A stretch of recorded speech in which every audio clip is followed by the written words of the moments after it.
yeah, we're pretty much home free for the rest of Act 1 at least. Act 2, of course, there's Duriel lurking in the shadows as always.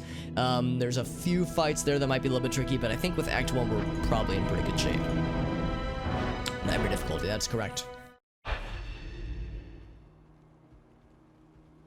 Alright, but thank you for joining, friends, and oh, as a quick little heads up, we do have a Boost the Stream challenge going on right now. I know for those who are longtime viewers of the channel, you probably heard me give this spiel roughly a million times because we've gotten a lot of boost opportunities, and I don't know what causes them, because I was talking to Black Magix, who's a fellow Twitch St. Louis streamer, and he's like, to speak frankly, is very similar to me, like with the view counts that I get and like just the general metrics. So I consider both of us to be like pretty samey, but for some reason I get a lot more boost opportunities, and I don't know why. I don't know what the secret is.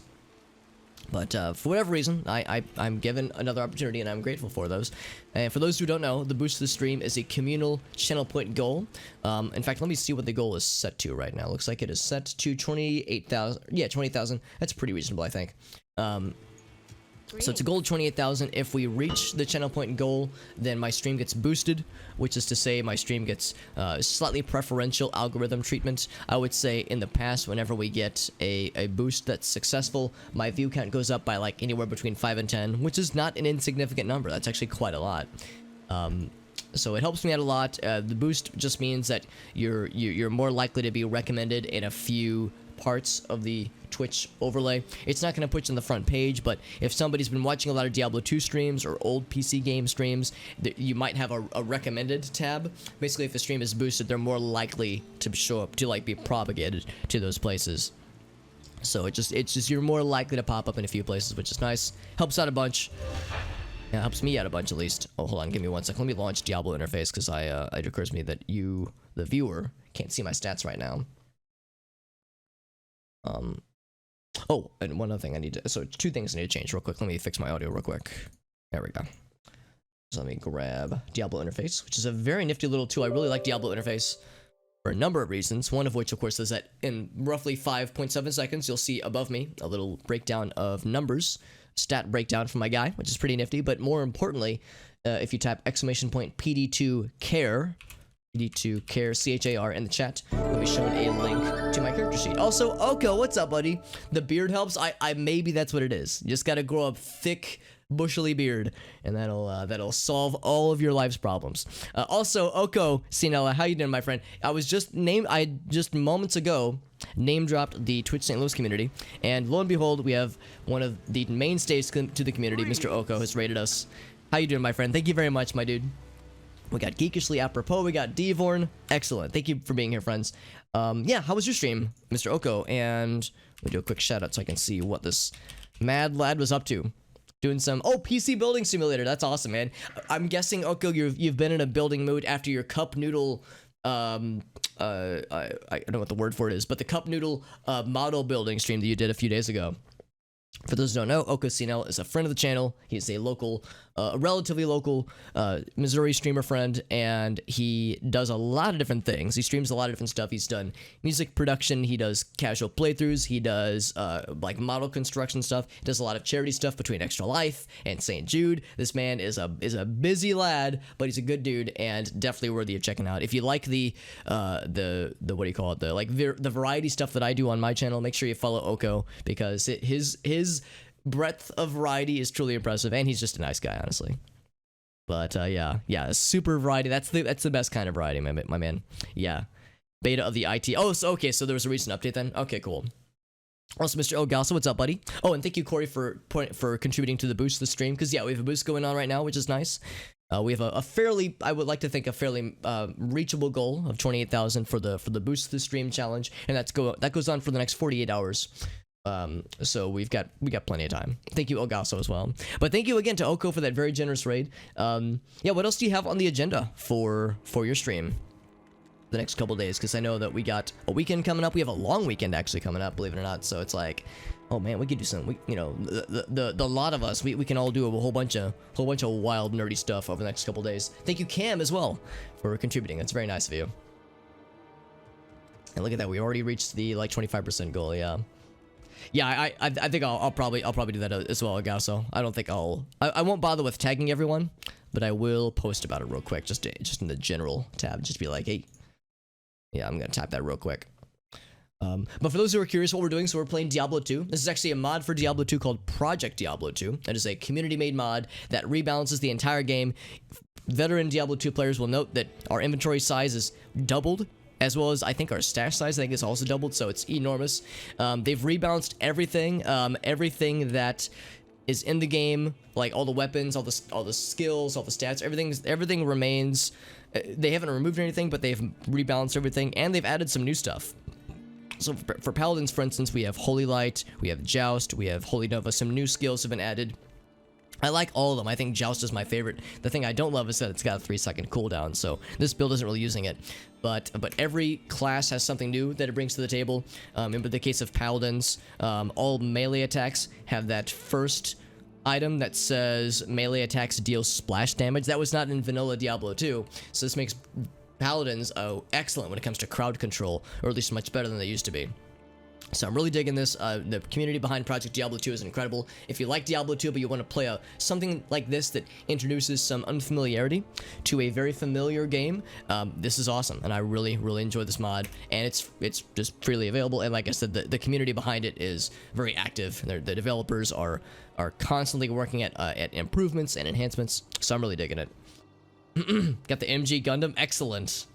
Might take a break for a bit. That's fine. That's understandable too. But yeah, use the upcoming long weekend for some chill times. Actually, sounds kind of nice. Yeah, let me post in the Discord real quick. Also, we have a boost this stream active for the next 48 hours. Heart emoji. There we go. All right, but yes, as promised, yes, we're doing some Diablo 2 right now. We're actually in Nightmare difficulty. We had, at the end of the previous stream, we just got Kane all rescuified, so he's in good shape. Let's go ahead and head out to the Dark Wood, because our next quest is to get to the Forgotten Tower. It's an optional quest. We don't have to do it, but it's a nice to have, so we'll strive for it. Couple more Saint Jude. Oh, right, yeah. So, yeah, understandably, you'll probably help out with her streams as well. I've said before, the couples that stream together meme together. No, of course, yeah. Couples who stream together stay together, which is always nice. I think it's awesome that Oko and Kikuchi are a streaming power couple, and I love it. It's awesome stuff. Are there any were there any like ridiculous I'm trying to think, like, just for other things regarding Oko's stream. Were there any clips you want to share, anything like that? Whenever somebody raids me, I always like to ask, like, I'm trying to get the habit, at least, of asking if there was anything that, you know, that they want to plug or anything, because it's like, you know, you're already doing me a favor by rating me, and the least I can do is you know, offer something similar back, to say, like, if there was any ridiculous clips or silly moments, just anything in particular that they like to plug from the stream that just wrapped up. Because there've been a number of times where, yeah, somebody would raid us and there would be like some ridiculous thing that would have happened in their stream, and it's like, oh, how can we like celebrate it together? By the way, if anybody ever wants to see a detailed view of my character sheet, or my character dude, that is, if you type !PD2CHAR, PD2CHAR, in the chat, you'll be shown a link to my Diablo run page, which, alongside the Diablo interface, which I have above my head, it's the one that has my name on it and some numbers. Those two things together give a nice little interface that allows the website Diablo Run, at least, to access my character sheet, and gives a pretty good breakdown. It doesn't show stats, so I'll go ahead and tell you that stats-wise, I've spec'd into Charge and Holy Freeze. Charge, of course, does great damage, and Holy Freeze is incredible for crowd control. However, it's not so great for, like, if a bad guy's immune to cold, so that our damage would tank. So we still do a lot of physical damage, but still that would be an issue. So if it came down to it, we do have, I've also put a point into Vengeance. That way, if we find somebody that's immune to cold and immune to physical, somehow, we won't be helpless.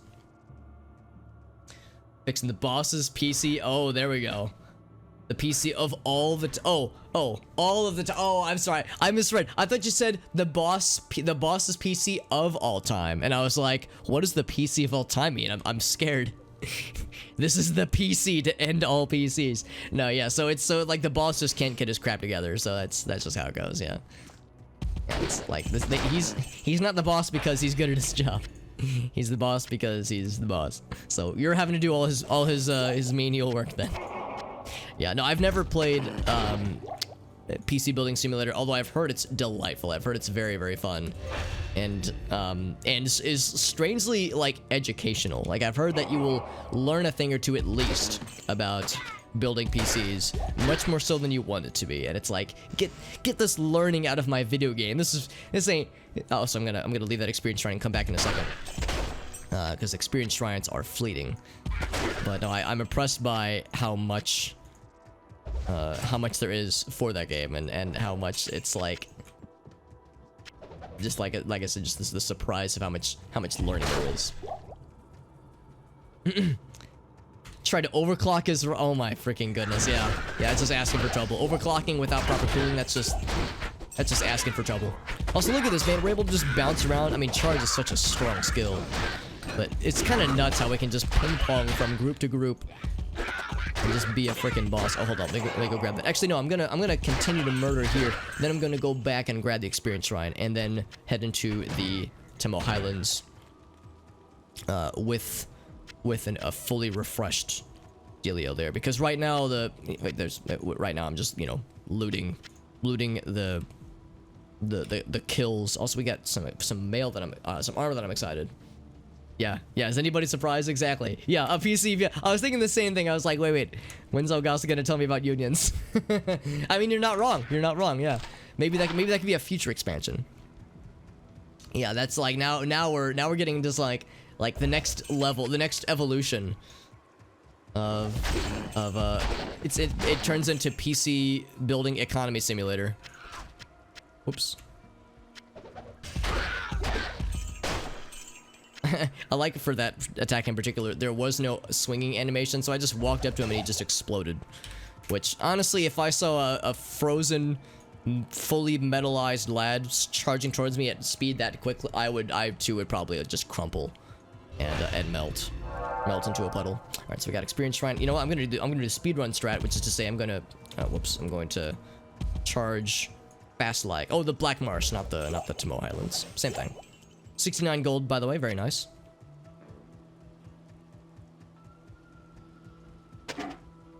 Yeah, no, I you know, all memes aside, I know, you know, we joke about this kind of stuff a lot, Ogasa, but it's like, I mean, I don't disagree. I frequently will, you know, have myself a chuckle at the you know, the things we'll laugh at when it comes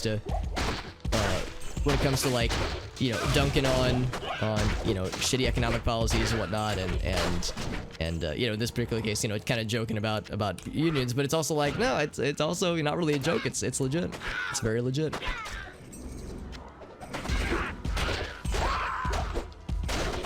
I find myself 99.9% of the time agreeing, you know, pretty legitimately. There's a lot of things out here, my goodness. Oh, there's 2 separate camps. And here's some monster friends over here. Good freaking golly, this is nuts.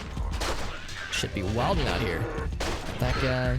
Gore Skull the Impaler. Okay, if nobody names their firstborn child after this lad, then they're honestly missing out.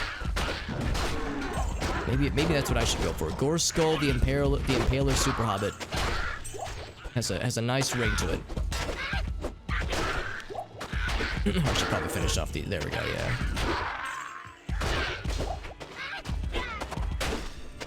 And apparently there's still a shaman somewhere lurking, because I keep seeing lads getting resurrected. We can't have good health. That's illegal. Where's this one shaman lad who is keeping the horde alive? Oh, he's in the house. There he is. What a sneaky boy. Alright, so my experience shrine's about to run up, I'm pretty sure. We just kind of like smacked through all this, didn't we? My goodness. So there was a lot of things here, and we just killed all of it. Every single last one. Alright, so let's go ahead and kind of loot through what we did. This freaking like this freaking murder fest we just powered through. Gore Skull the Impaler Super. Yeah, exactly. Yeah, it's like if Super Hobbit is my last name, which it is, then yeah, that's what we're gonna go with. Also, Dimensional Blade, it's cool, but it's ethereal. I was excited because if it was socket, we could do some really cool stuff with Dimensional Blades, but ethereal, I mean, yeah, there's only so much you can do with that, unfortunately. Let's go and drop it. Also, Ted the Pterodactyl, I love your screen name, my man. It's good to see you, bud. Hope you're doing well. No, I'm glad you're here. We're doing some Diablo 2. This is actually a mod for Diablo 2. It's called Project Diablo 2, and I'm really digging it.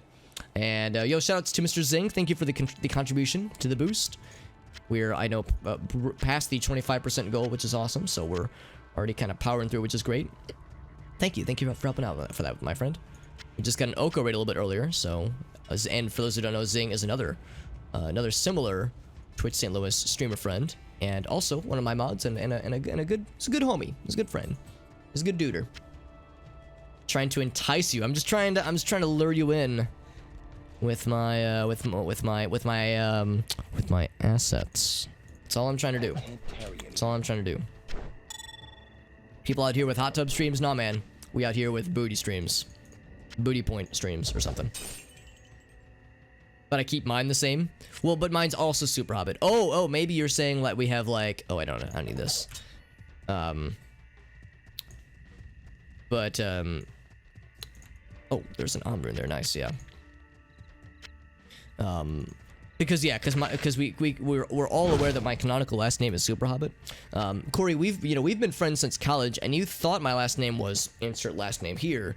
Little did you know that was actually one big ruse. So I'm gonna dox myself live on stream and tell you that my last name is Super Hobbit, and it is a it has ancient. I'm trying to think of like what kind of country or culture would have that as like a last name. You know, some last names it's like, oh, this one's Gaelic, this one's German, this one's Polish. I guess Hobbitanesque or Shire-esque. We'll just say Middle Earthian. How's that?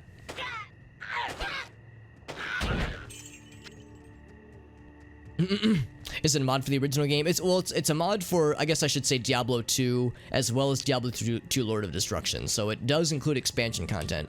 So, well, you can't really see it right now, but there's an Act 5. The mercenary I have right now is from Act 5. So yeah, so in that regard, yeah, it absolutely is keeping with Diablo, the full Diablo 2 experience as like the basis for the mod. Also, I did see the Black Tower. I'm gonna go investigate that in a second. But also I'm getting distracted by cool toys over here. And that is a poison shrine. Probably not gonna bother with that, honestly. But no, but this is really good. All you need to be able to play this mod is a legit key of the game, like a legit install of the game. And of course, for those who don't know, you can just purchase this game on Blizzard's website. But I think it's $10 for the base game and then an additional $10 for Lord of Destruction. So as long as you have the full game and it's a legit copy, then yeah, is there anything else there that I want? I'm kind of curious about that shield. I'll grab that real quick. But yeah, as long as you have that, then yeah, the download and installer for the Project Diablo 2 mod is free, and it works really well. Like I said, I'm really enjoying it. I like the rebalancing that it does. It feels like certain things that were super easy are a lot harder now. Certain things that were harder are more viable. And certain builds that weren't really doable in the old game are now much more doable. I mentioned Holy Freeze is what I'm using right now, and honestly, it's really, really good. I don't know if it's good enough for hell difficulty necessarily, but it has been, it's been doing pretty well so far at least. So I would say I'm feeling pretty good about what we got. Pulse Wolf is dead. To the lands of Isengard. Well, I mean, that's where the hobbits are being taken. But where are they from? I guess Middle Earthian is the word. Is it a different story? It's the same story, so it's the same general experience. You go through Acts 1 through 5 in the same order. You fight the same bosses. You do the same quests. So what it really does is it rebalances everything. So it rebalances all the skills, rebalances all the weapons and armor. So of course I got Sigon's Shelter, I've got Sigon's Sabat. I think a lot of that is mostly unchanged, but other equipment pieces are different. They've added in some new ones. There's the Eye of Mordini, which I think is a new ring. I'm not 100% sure about that, but I think it's new. And again, certain items have certain benefits to have certain like nifty benefits to them. For one thing, like a lot of melee weapons, at least when you're a paladin, I don't know if all classes get this, but for paladins at least, you see that first item that says melee attacks deal splash damage. That's for most melee weapons in the game, not for staves necessarily. But like for instance, if I were to pick up these claws, it probably wouldn't show either because I can't use claws. Oh no, it does still say it there. Melee attacks deal splash damage. So that's across the board for a lot of the melee weapons in this game, at least for certain classes, which is nice. And like I said, they've added new skills. They added Joust for Paladins. They added Holy Nova, Holy Light. I like all these skills. Joust is probably my favorite, but this one has a 3-second cooldown, so I haven't really incorporated it into my build myself. But I really do like it. And I know that every class has at least a few new skills to them. In fact, I'm thinking if this character were to die prematurely, what I would also want to try is a Sorceress, just to see what that's all about. I know Sorceress is kind of a community favorite class in this game for a lot of folks. It's not literally everyone's favorite, but I know it's usually if you see a Diablo 2 player, ask them what their favorite class is. More times than not, you'll hear Sorceress, and it's a good class. Using the original disc, yeah. I think if you have like a physical install, like the disc install, you would still be able to play this mod. I think, because I think all it's looking for is it like a legit CD key? Because I think if as long as you have a legit CD key, the rest of it should be fine.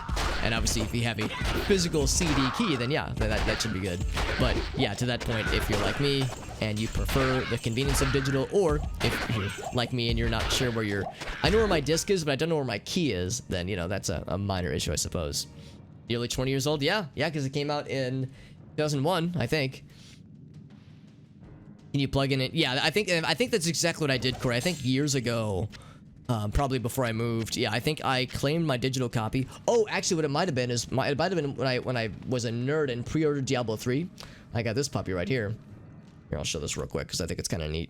I really don't do pre-orders nowadays, but back in the day, I did pre-order Diablo 3 and got the collector's edition, and it has this cool little guy right here and this soul stone and Diablo's forehead. If you pluck it, it's actually a USB key. USB, what am I trying to say? A USB drive, I suppose. It sticks it with a little magnet, which is kind of cool. There we go. So, not gonna like fall out, which is kind of cool.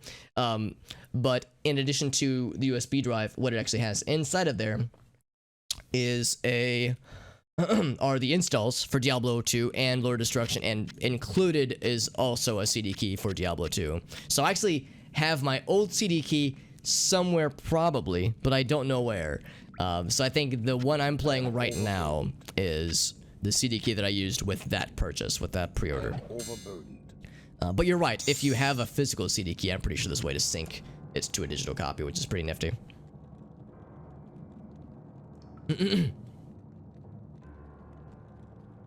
Got a family movie night, very nice. Oh, Jurassic Park, excellent. Yeah, absolutely. That sounds great, Ted. Thank you for joining in, my friend. If you enjoy the movie, yeah, I hope it's... man, Jurassic Park sounds so freaking neat. Oh, I guess I have to put it here. It's got good defense. That's about it. I don't think it's going to sell for much, so I'm just going to drop it. It's probably not worth the cost it would... or the space it would take up, necessarily. What's up, Mr. JD? Good to see you, buddy. Thank you for joining in, my dude. Got the installer, plug it in. Okay, yeah, that's pretty nice. Thank you for joining as well, Mr. Dave, by the way. For a second there, I didn't notice, like, I was seeing Dave and Corey were in the chat, but it took me a second because the text colors on mine, at least, are very similar. I was like, oh man, these two people they're the same person all along. I've never seen Dave and Corey in the same room together, so... I can't carry anymore. So I don't exactly know how these things work. Also, I'm just gonna stick that in there. Yeah, let's just pop a bunch of things over here. Just because my inventory is becoming a bit unruly.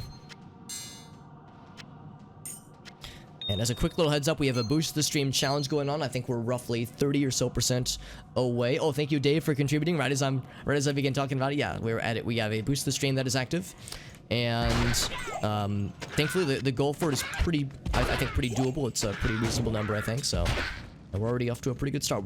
It began like less than an hour ago, so we got 47 hours and some change left. Thank you, JD, as well, for contributing. I think you Thank you both for helping out. I need more charms. Yeah, honestly, I would if I could, but the way this game handles charms is that it only allows you to store in the bottom half of your inventory. So if I were to try to put them up here, I get that red border, so I don't get the 5 to dexterity. But if I put it down in the bottom half, so it's all inside the bottom half, then I get the 5 to dexterity there.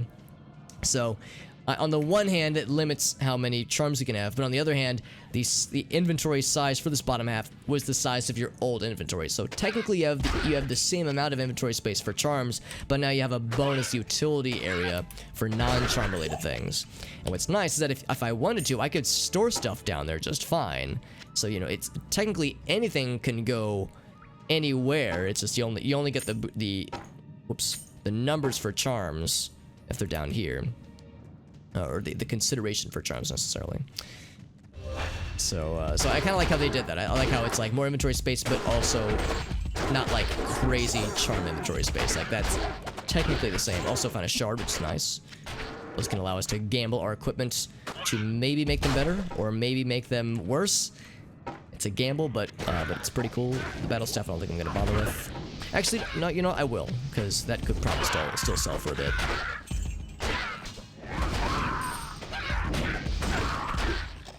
Despite there being 2 shaman, there's actually not a ton of lads here, which is good. There we go. Of course, my inventory is filling up mostly rapidly.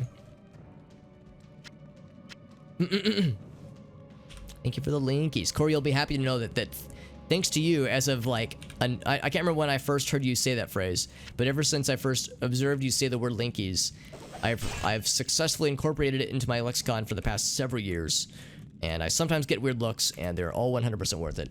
So I thank you for contributing to making my brain more weird. As if I needed help. I always have more room for more brain weirdness. So we gotta level up, which is nice. Actually, with our inventory... Actually, no, we have room for one more big thing, so we'll go a little bit longer. For our level, we've, of course, got a lot into vitality and strength. I think I'll just keep with that. Maybe a little bit of dex.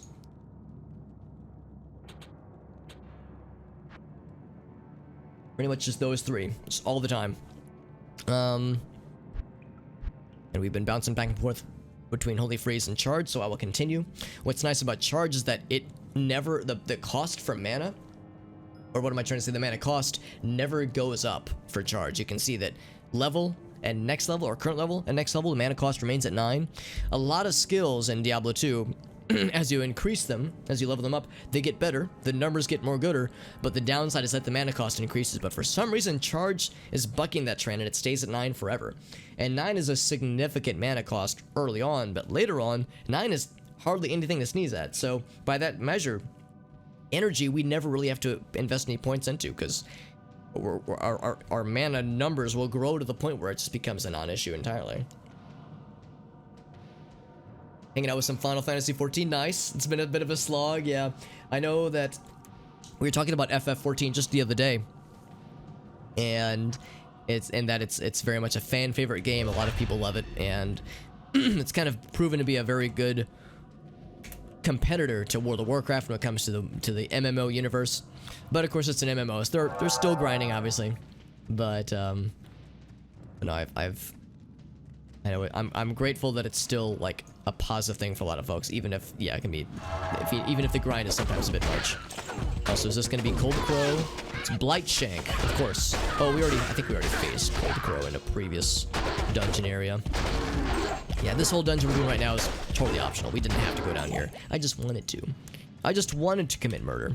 2 thingamajigs, 2 sockets. I'll hang on to it, but I have a feeling there's probably not much we can do with that. War Axe, I'm a little bit curious on this guy. Oh, it's ethereal. Yeah, no thank you. It's ethereal, I want nothing to do with it. Get it out of my sight.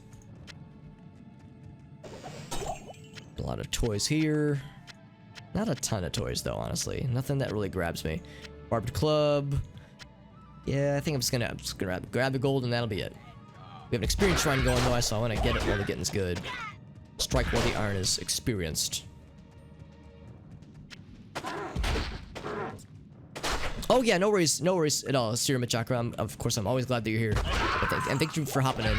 And no worries at all, my friend. No pressure. I know, especially considering how late it is for you. I know that in the twilight AM hours, I'm sure that it is kind of exhausting staying up this late. So I'm just grateful that you stopped in. Of course, I'm always happy to see you, but yeah, no pressure at all.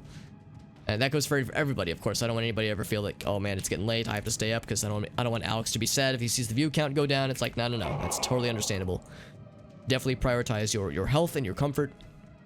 You know, of course, I love doing these streams, but by no means do I expect everybody to stick around for the whole thing, or even the majority of it, honestly. Just being here for 5 minutes is already more than I could ask. I've joked before, the only asshole that has to be around here for the whole thing is me. I'm the only jabroni that really needs to be here. So everyone else being here is optional, but of course it's appreciated. But yeah, it's never an expectation. I do pay attention to numbers. I do pay attention to view counts. I have my view count viewable right now. I know some streamers prefer to not have the view count up at all. But I like to see it just because I like to know what things work and what things don't, and you know, what things to focus on, that kind of thing. I don't let it dictate what I stream, but it certainly influences it sometimes. Puke Bite, by the way, there he is. Great screen name. Let me check this cudgel to see if it has anything cool. Just 1 second. So, you know, I do keep an eye on these things, but no, it's like I never let it get to me. I never let it make me sad. If the view count goes down, or if it's kind of a quiet day, or if the chat's quiet, it's always like, meh, I'm never bothered by it.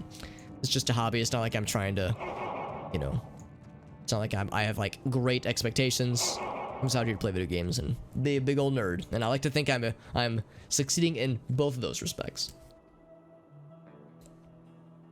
Taking a sip of my tea beverage, and of course our inventory is very full.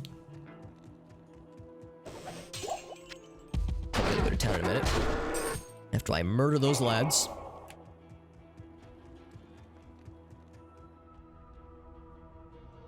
This tower shall be clear. I'm curious about that armor we found earlier. That could be good. That could be disappointing, but it could be good. So we shall find out. Yeah, this is for an optional quest, but it's good to do, especially considering the Countess is guaranteed to drop at least 1 rune. And I don't know what the rune options are in Nightmare difficulty, but I know the loot table that she has, that the Countess has, can cause some pretty unique drops to happen, which is pretty exciting. So I'm very hopeful we'll get something cool. Flawed Sapphire. I think we're quickly approaching the point where flawed gems probably won't be worthwhile anymore. I'll grab this one, but yeah, it may not really be worth it past a certain point. Turn up my audio a little bit. There we go. These guys are so fast. What's his name? Flesh Crow the Tainted. Another plate mail, another cudgel. As with this, since the plate mail will be worth some money, I'm just gonna go ahead and go back to town so we can get things identified and sold. I don't have expectations that the plate mail will be any good, but we can at least sell it for monies. It's a couple thousand there, that's pretty good. Hang on to that for a little bit, we'll see. Oh, you know, that ain't half bad. 10 to life and 2 to mana is not bad, but I think at this stage of the game is probably not worth. That's a really good wand. If I was a necromancer, I would be very excited by this. Pretty good damage, pretty good. I mean, the damage I don't care about. The lifestone per hit we don't care about. Pretty good energy though. +1 in necro skills. That's a solid, very solid wand. I wish I could spin up a necromancer and just teleport it over to him, because that's really solid. Required level 26, but yeah, otherwise, that's really good. Man, unfortunate. Requirements -15. I'm almost wondering if we even need to bother with this.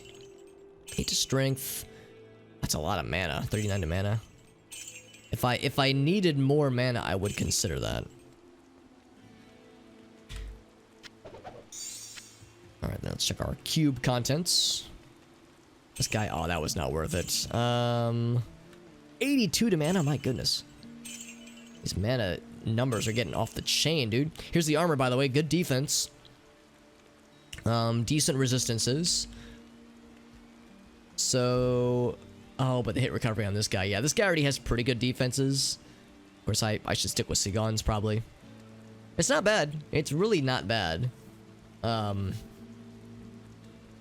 I would be tempted if not for the life stolen per hit and thorns that we have right now, and the pretty good resistances this gives us. Yeah, so it's like I don't dislike this.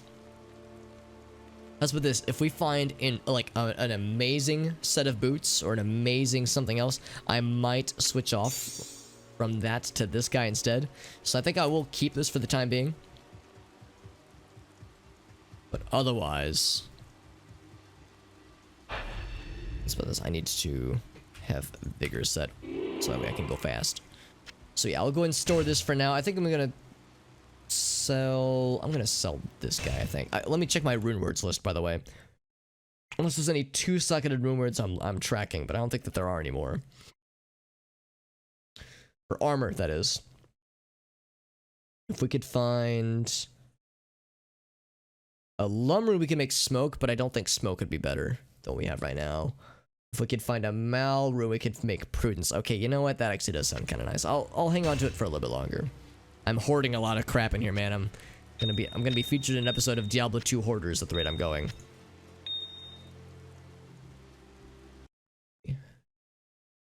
Just that. All right, cool.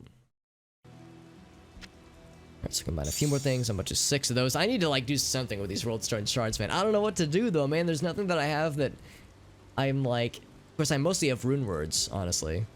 But for non-rune word things, like if I were to put it on Sanders, it would reroll to another heavy gloves at you know, the worst case scenario. Yeah, it's like there's nothing that I would want to risk it for necessarily. I think I'm just gonna sell these two. Sorceress just isn't really worth anymore. Won't drop any of the things you need. Yeah, and it's like you just keep running it. It's like, game, you're holding out on me, man. Yeah, that's a shitty feeling, honestly, when the game is just not being kind in that sense. I think I'm going to 16 to 44. Are there any rune words that I'm tracking for a 2-socketed thingy? I think there's a 3-socketed one I'm looking at. So what do we have right now? We have black right now. If we were to put steel, oh wait, no, steel wouldn't be worth it. Strength might be. Strength is pretty good. Strength is like 70 to 90 enhanced damage, I think. And all these other things. So it could be good, but would it be better than black in the Warhammer that we have right now? What else do we have? There's strength, there's steel. I guess that's it for 2 weapon rune words. We could do either one. Yeah, so it's just gotta keep grinding it out. Yeah, it's like it's shitty when the game's holding out on you. But yeah, it's like, guys, I really want this thing, so I'm gonna stick it out. But yeah, I know it can be mind numbing at times. Also, I'm gonna sell our extra potions because those aren't really necessary anymore. That red looks. I like those red boots. That looks really cool, actually. Really good fire resistance.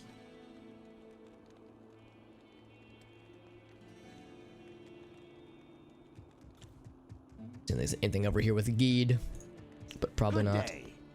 Good day. He doesn't usually have tier 2 equipment, I've noticed.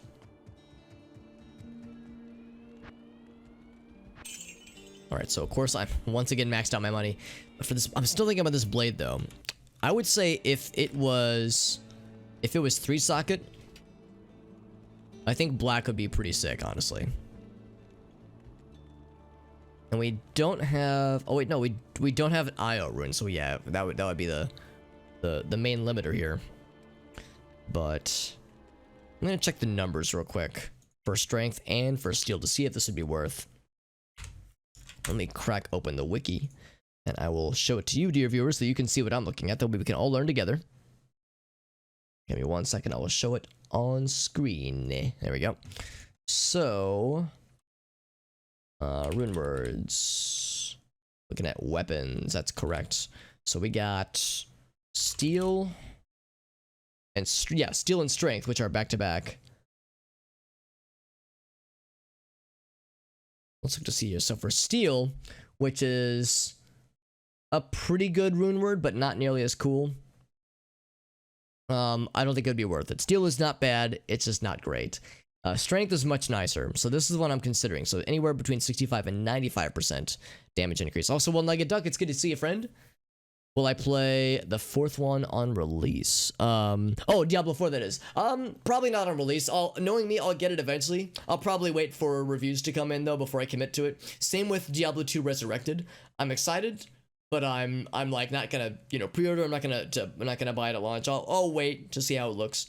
I would imagine both games, I'm sure, will be good at launch, but if there's any major issues. I was thinking about Diablo 3 when it launched. Diablo 3 was not great, with its 1.0 release, but it got much better. So it's like, in that case, I think it pays for me to wait a bit. But I'm curious though. I'll be very curious to see how it is and what kinds of things they do with it. I liked Diablo 3 a lot, but of course, my heart lies with 1 and 2. So I'll be curious to see just what they end up doing with the series, just going forward. But yeah, strength is not bad. That's 65 to 90% damage. The crushing blow is nice. The strength, the vitality, it's all good and dandy. So let's look at this then. So 65 to 95%. So that'd be roughly, it would be like, what's 65%? I guess that's a 2/3 increase. So 2/3 of 16 is like 5 or 6 or so. It's less than 6. So we'll say 5 and some change. So it could be like, would it be anywhere between 22 or like 30. So 22 or 30 to 60 something to 80 something, maybe not closer to 90 something. So that's pretty good, but I don't know if it's sufficient. Actually, hold on, let me see, how many runes does it take, or what runes does it take? It takes Omn and Tier runes. Do I have just a crap ton of these, of Omn runes and Tier runes just lying around? I feel like I do. I have 3 Omn. Oh, you can't see my game. Hold up, let me switch back. It's sometimes kind of hit or miss, yeah. I mean, for me, I would say it's mostly hit. It's a question of when does it become a hit? Because, yeah, I didn't play Diablo 3 at launch, but if I would have, I probably wouldn't have had that good of a time, honestly. Also, I'm just going to go ahead and sell that just because that's taking up inventory space. Yeah, I might sell that one too, honestly. I don't know, I might hang on to it, but if it was a 4-socketed partisan, then I'd be more inclined to do something with it. Actually, I'm noticing that we're hanging on to an extra cleaver. We could, if we could find another Isle rune, we could make another black, which would be kind of cool. But yeah, I'm wondering if this would be worth it. The tricky thing with this guy is that it has the 10 to vitality, which I love. Well, they both have 10 to vitality, but this has faster attack speed, which is nice. And it has more cold damage, and I think some fire damage as well. Maybe not, maybe it's just the cold damage. Corpse explosion is nice. I think strength does not have crushing blow. Let me double check. Oh, it does, but just less chance of crushing blow.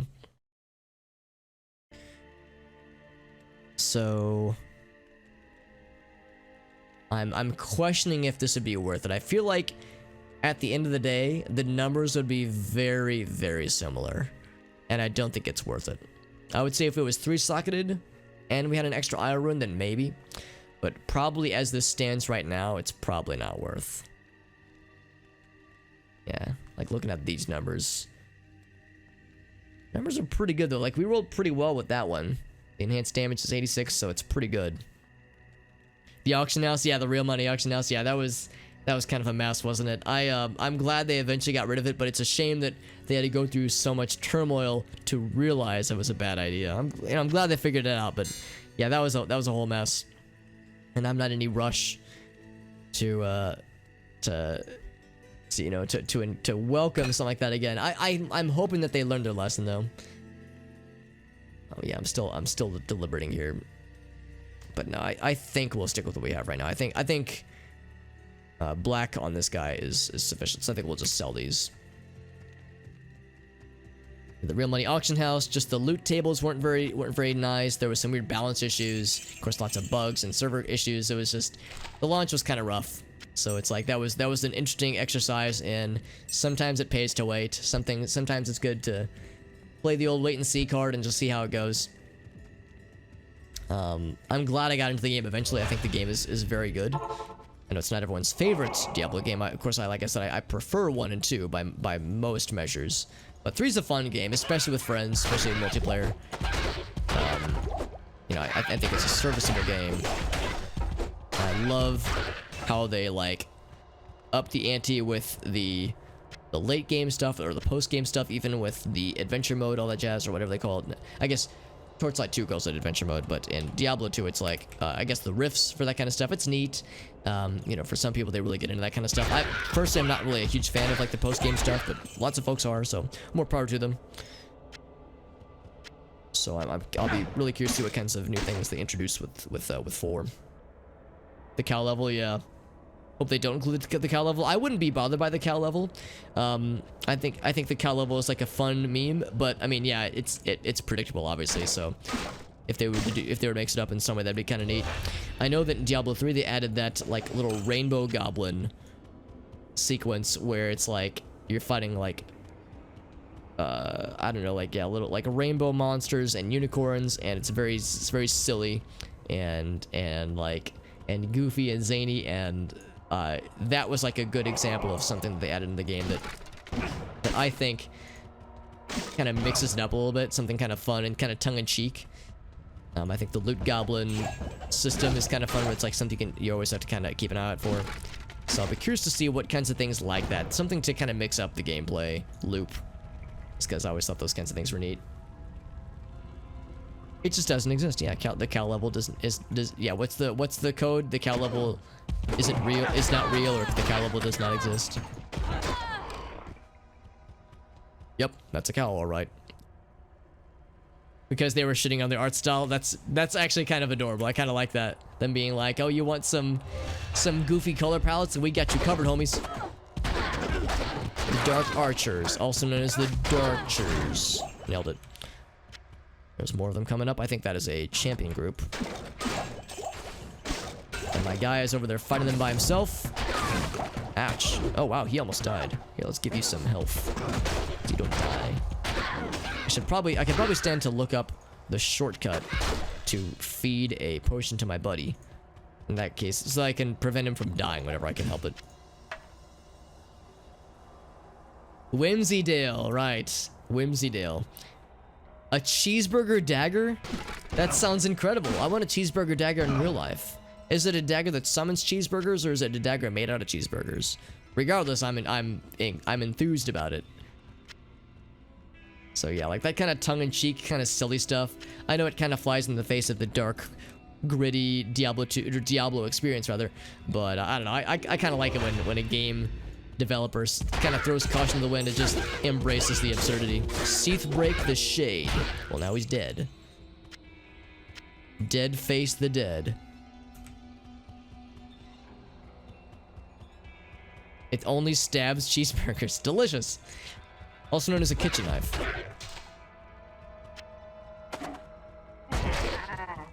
Cheeseburger used as a dagger. That's fucking great. Yeah, I would almost wish they would lean more into that kind of stuff. Again, I know it's not everyone's cup of tea. Not everybody likes the kind of mood-breaking bullshit that I do, because I love stupid nonsense like that. But I'm like, oh yeah, give me with all the bullshit, dude. Give me all the bullshit. Give me all the, like, developer basically saying, like, yeah, we're doing this for us. Fuck all the haters. We think this is fun. I wish more developers were empowered to do more goofy, dumb shit like that. Another 3-socketed power shield. We already have Ancient's Pledge, so that's not really worth.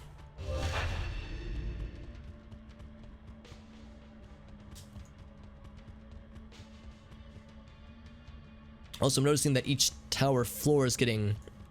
is larger compared to their normal difficulty variants. Like in normal difficulty, the tower cellar was each floor was much smaller.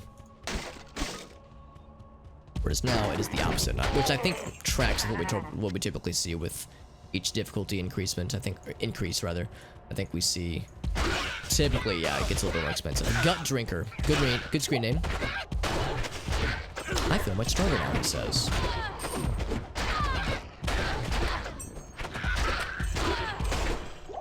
We're just smacking these guys left and right, man. This is so satisfying. I'm gonna let him deal with that. I'm gonna go and over here and collect the rewards, the spoils. You can kill him with a Big Mac. I mean, there's something to be said about killing Diablo with the power of cholesterol. Maybe that's what's happening there. You're just feeding him enough burgers where he just keels over. The way to make sure Diablo does not come back. If nothing else, he'll be in too much of in a food coma state to want to fight. I may not be able to kill you forever, Diablo, but I can at least make you like slip into a food coma and like fall asleep.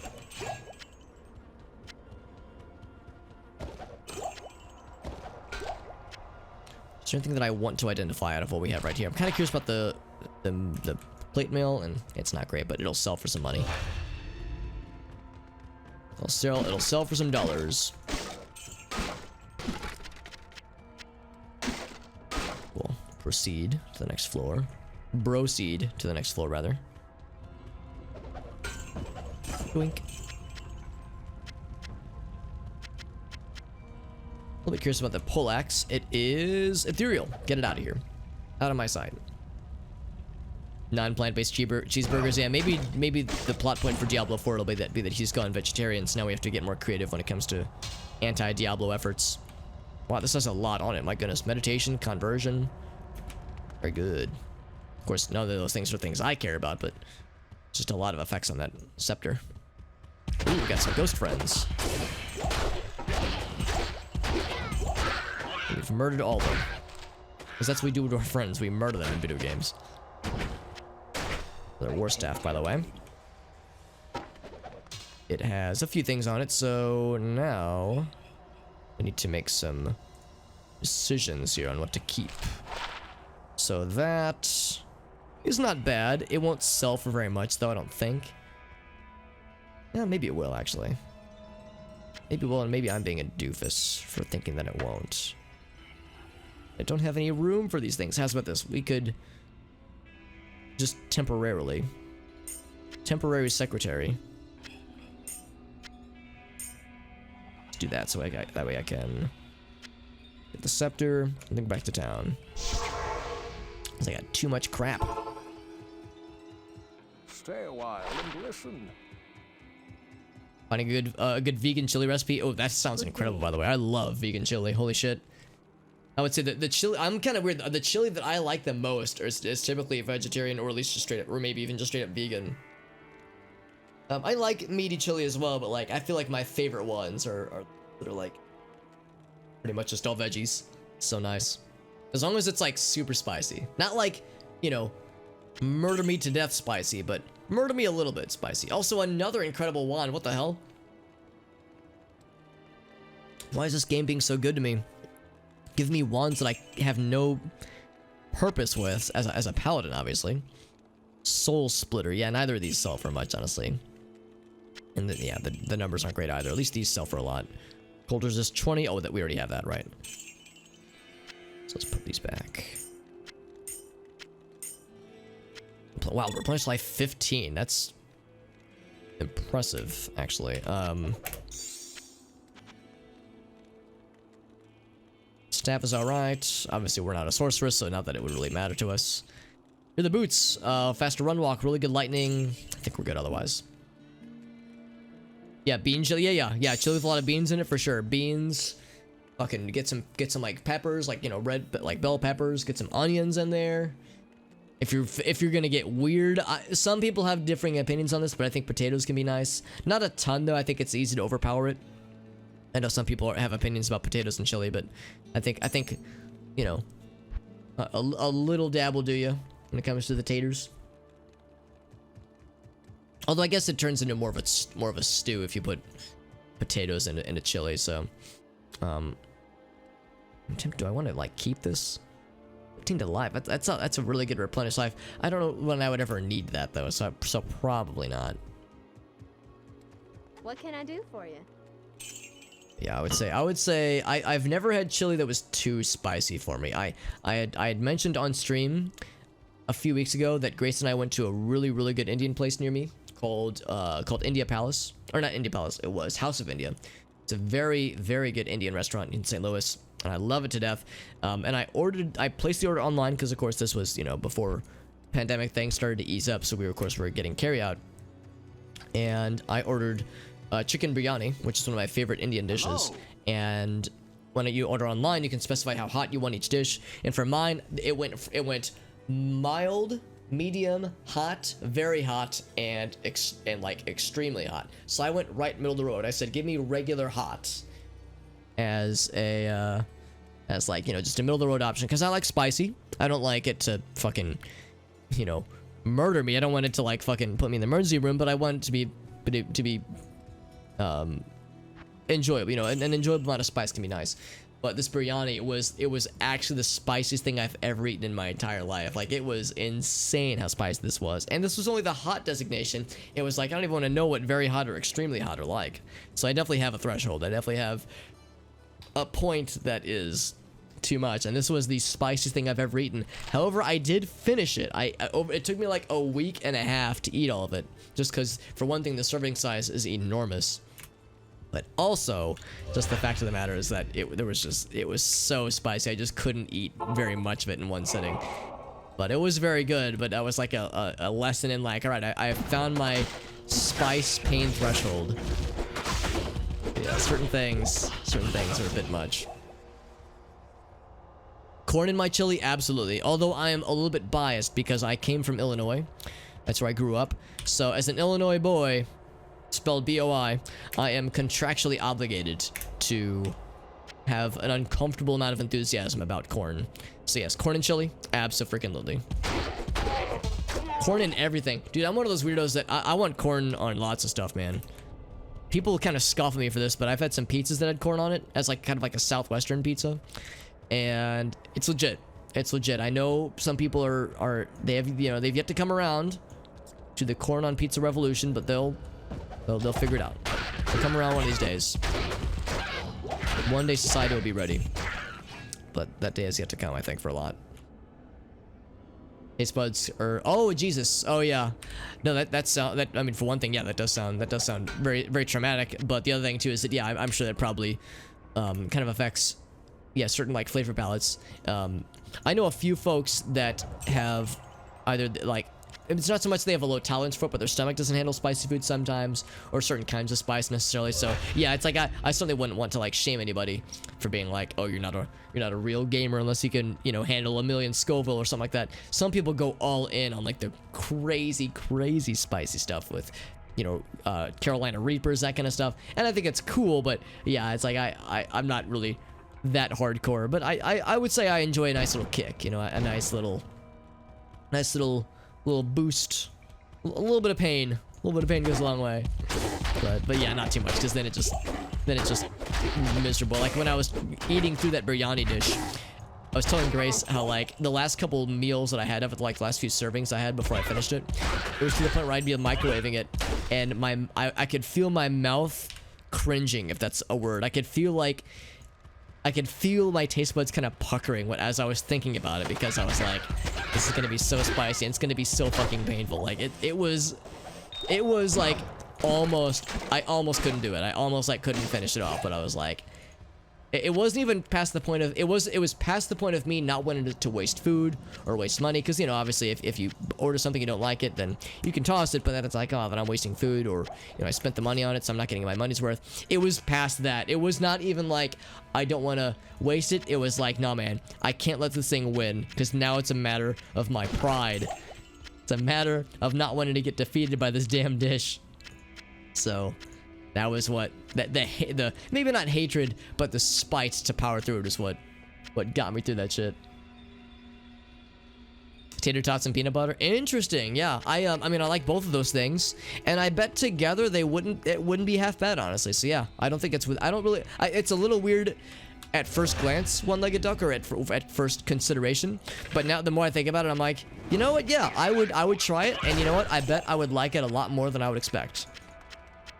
Can we call that the one-legged duck special? One-legged duck?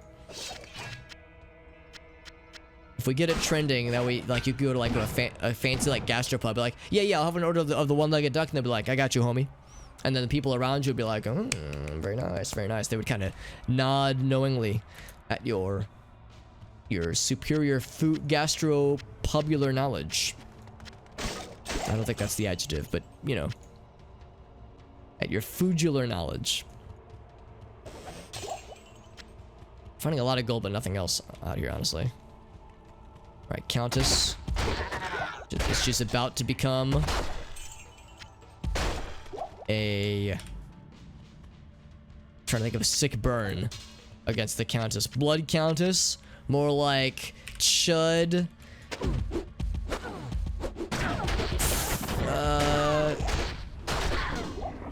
I don't know. I can't think of anything. I'm horrible at coming up with sick burns, dude. Dead. More like, shut up, Countess. You're not alive anymore. Got her. All right, so she dropped 3 runes. We already have all these runes, so it's okay. That's just okay. I was hoping for like a nice rune. That was just a so-so collection. Lots of money. We don't really care about money though. In fact, I'm to the point where we have an overabundance of money. Oh, I like money. That'll sell for some dosh. So yeah, we really don't have any need for this.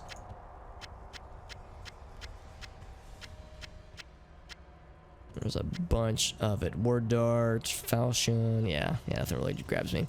As I said before, I don't really do these quests expecting great loots. I'm more do it expecting good experiences. Friends made along the way. I don't think I have the waypoint for the Black Mars, so I am gonna walk it back.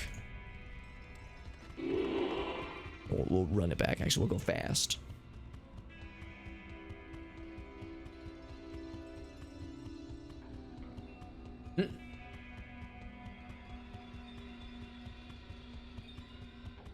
Makes it a taste bud party.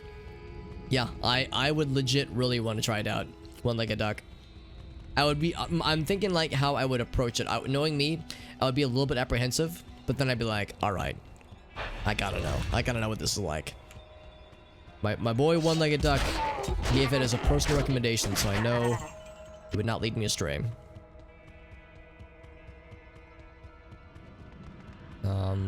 Oh, actually, I was gonna say I want to explore this way, but then it occurs to me that this does not connect with the main area. But I'm kind of curious. Oh, that's the dead end. Okay, yeah, we know it doesn't connect with the entrance that we came from. Go back to going fast and eating ass. I'm trying to think if there's any like ostensibly strange or weird food combinations that I like, because I feel like the ones that I like aren't that weird.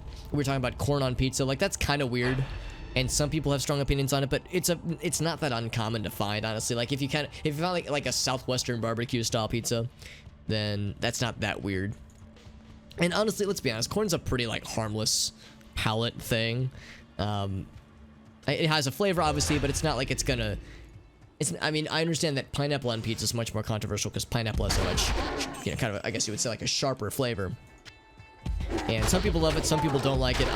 I'm very mediocre when it comes to pineapple on pizza. I would say a small amount is okay, but there is very much a threshold that where if there's more than a certain amount, then it loses me. So it's like I won't refuse to eat it, but I won't go out of my way for it. You know, usually.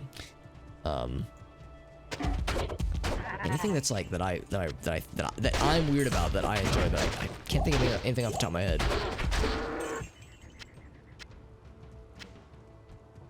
If anything, I'm probably more weird about things that I don't like. Like I'm not a huge mayonnaise fan, not a huge ranch dressing fan. Like there's things like that I'm not a huge fan of, and I think those are more of what would make me weird. Things that I'm not a huge fan of. A hangover burger. I'm curious what a hangover burger is. I'm guessing it's a burger that has a certain number of things in it to allegedly treat hangovers. That's not very good. So, I know of some, you know, some self-described hangover cures that have some similar properties.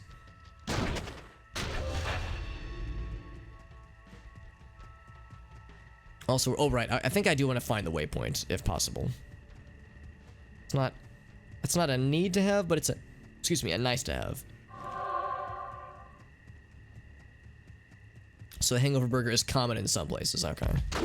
Yeah, I'm guessing it's like a generic term for like a thing you can find in a lot of places. Got an egg and a peanut butter. Oh, egg and peanut butter on the top bun. Oh, interesting. Interesting. Yeah, yeah. I've never heard of that before. Peanut butter. I mean, I've heard of course, eggs on burgers aren't that weird. For some, it might be, but it's like, that's not that strange to find. But peanut butter on a burger as part of like a hangover, quote unquote, hangover cure.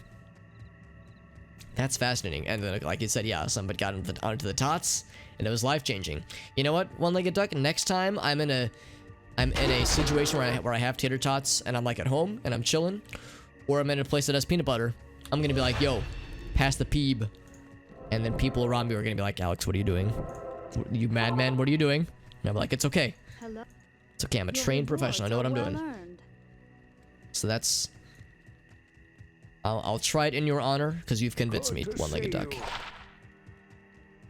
Consider me a card-carrying member to the peanut butter on tater tots cult. I'm down. That one's just okay. Defense, yeah, that'll sell for a bit at least.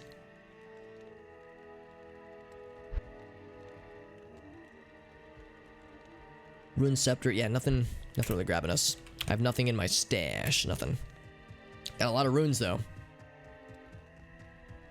I have a lot of money. Oh, I like money.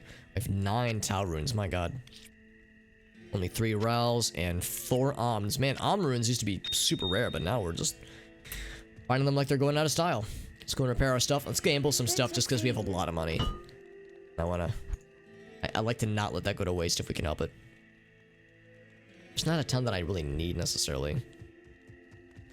Peanut butter and tater. What you need? The peebs and the tates. Or some. Oh, okay, maybe not tates. That could have a. If you say it wrong, it could give a different kind of connotation. But yeah, I'm down.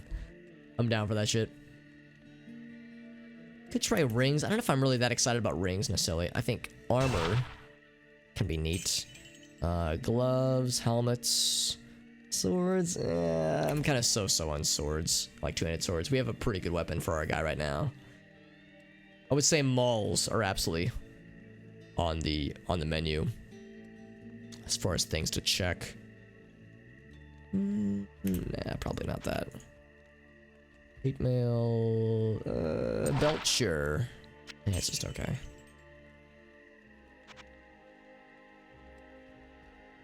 Circlet, I'll check that real quick. Faster wow, really good faster casting rate. That's nice. Not really nice enough to warrant keeping, but that's pretty impressive. Circlets have some wild shit. Sometimes circlets will really surprise you. With like, they'll have random like plus to skills. They'll have, like we saw, just really good casting rate. Just very wild and strange assortment. Strange in a good way though.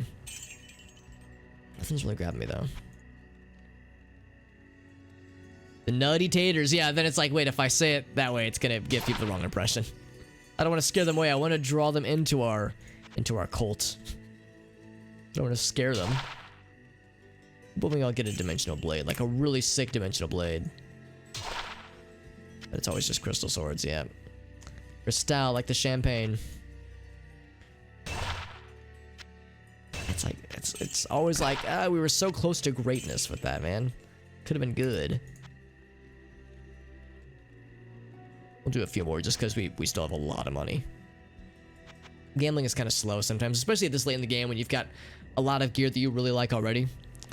So there's less incentive. Just a regular mall. Yeah, I was hoping to be like the tier 2 mall, but that's probably a bit of a tall ask.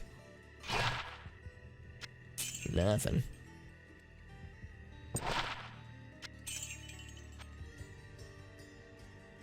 PB and tots, yeah, exactly. No, I like that. It's got a good ring to it.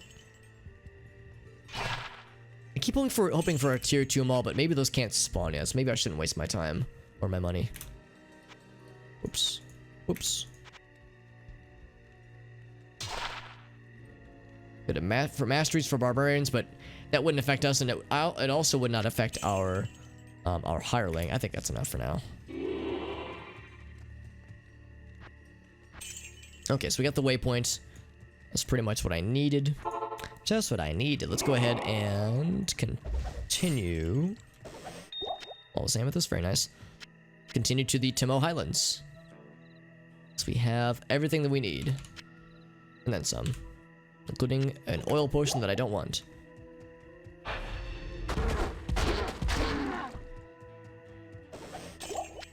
We murdered the shit out of that guy. And we felt really good about it. Also, there's 3 shrines back to back. Refilling, mana recharge, and... oh, hell, that guy. Act 1 always has such a great density of shrines. Then Act 2, there's significantly less. Then by the time you hit 3 and 4, it's like, shrines? What are those? Those don't exist.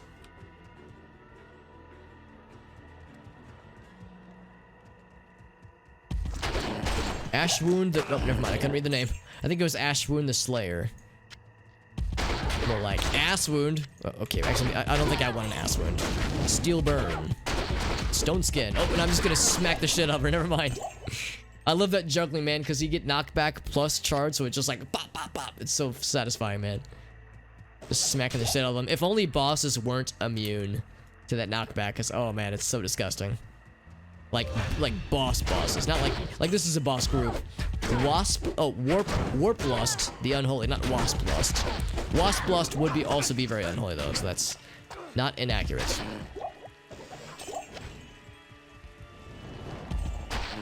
Boom, boom, boom. It's got a fancy elemental maul. We could definitely find a better barbarian weapon though. I believe we could get something good for our lad. It's funny though, he has a maul, but his character portrayal shows him with weapon. Or with sword. With weapon.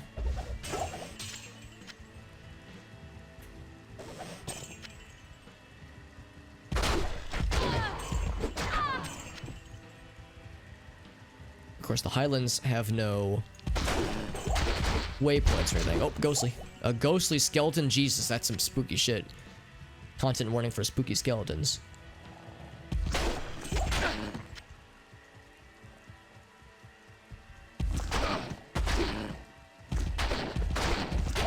As we continue to just ping-pong around. Killing monsters indiscriminately. Oops. Oh, they were blocking me, that's why. Star Maim the Unholy. We're finding a lot of boss groups, not a lot of good drops, or interesting drops at least, but a lot of kills. And experience shrines.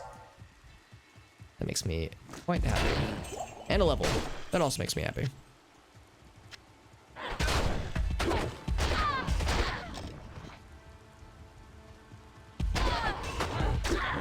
Definitely want to capitalize on this as much as possible. Just one socket. Nope, nothing with those. Let's keep going.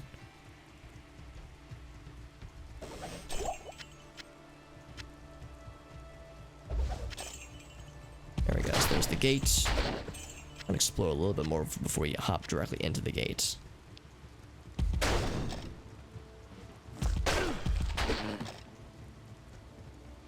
I do like the fact that we're seeing monsters like these skeleton mages just walking around in like this grassy area. Usually these skeletal mages are for dungeons, so it's kind of rare or weird at least to see them just trouncing about on like an open field, not being relegated to a musty dungeon.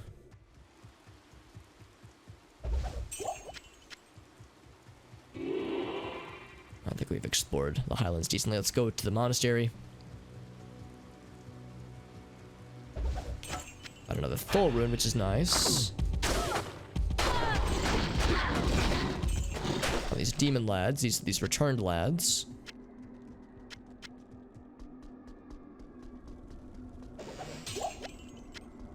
Interesting little nook over here. I didn't realize that. Yeah, I never even noticed those little niches carved into the wall. Outer Twister. Devilkin. Got his ass. Got all their asses. Every ass. Oh, there's another shaman about. And he's dead.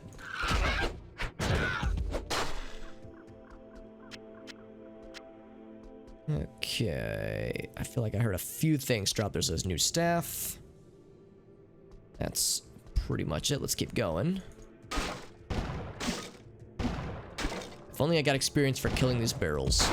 Sadly, I don't think it works that way. Gore Fester. Excellent.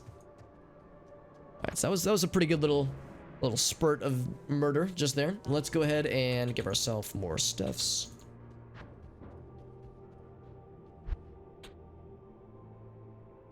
Very good. Very good.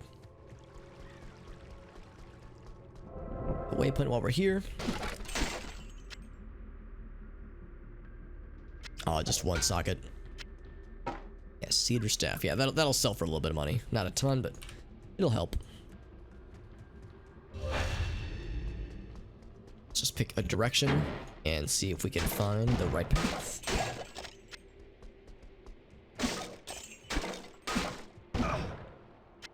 And also fight every barrel. Barrels are, of course, my sworn nemesis.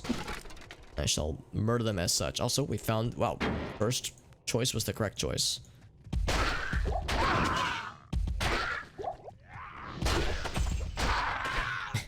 Again, I love whenever the charge animation kind of bugs out sometimes, where the charge will happen, but you won't see the dude, the paladin, you won't see him swing his oh, whoops, wrong one.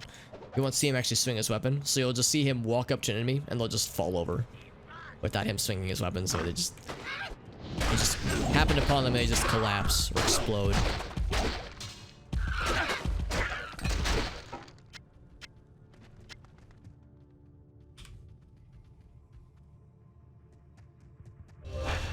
Okay.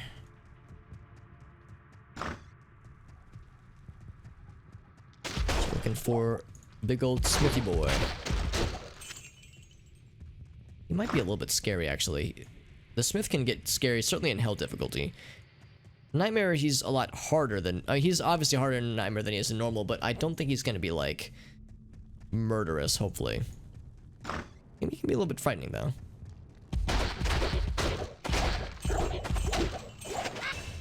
Smack the shit out of those guys. I didn't mean to grab the sword.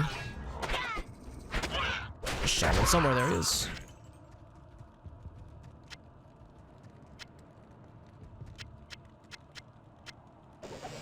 Break that open.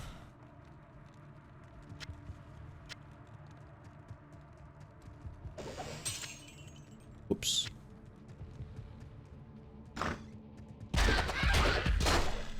Pop goes the weasel.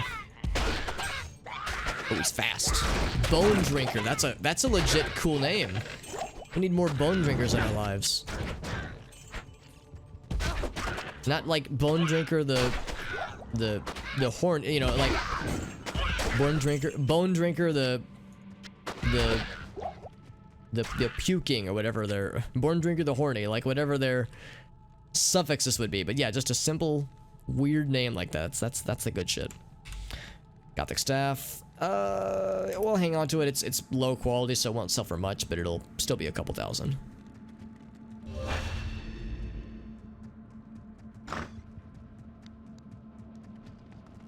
Alright, so there's the jail, which we'll want to go eventually, but we need to get the smith first. Agent Smith. Mr. Anderson.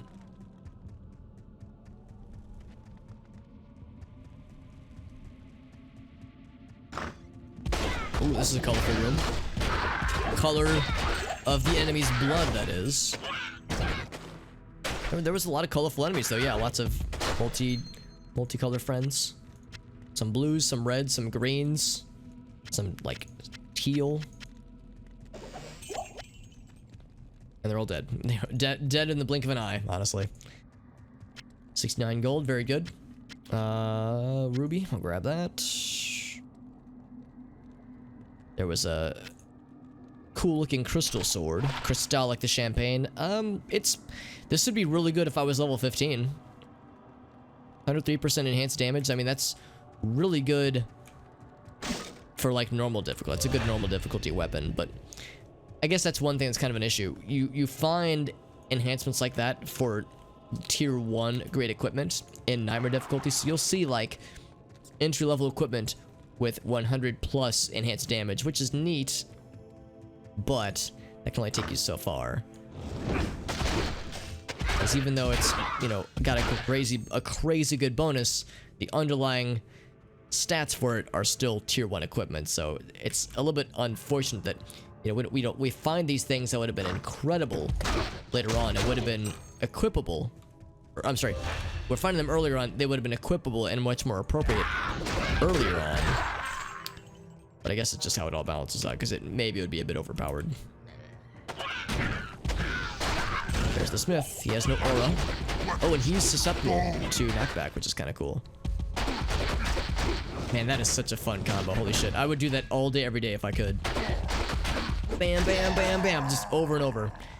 Alright, so we had a few things. Small crescent. Oh, that's a tier 3 small axe. Or hand axe, I suppose. Whoa, that's incredible. That could be really something special. So he has the capability of holding tier 3 items. That's tier 3. That means that's like hell grade equipment. In fact, we can only barely equip this. Only barely. Yeah, that's nuts. I hope it's good. It probably won't be. It's probably going to be like, you know, +1 to attack rating.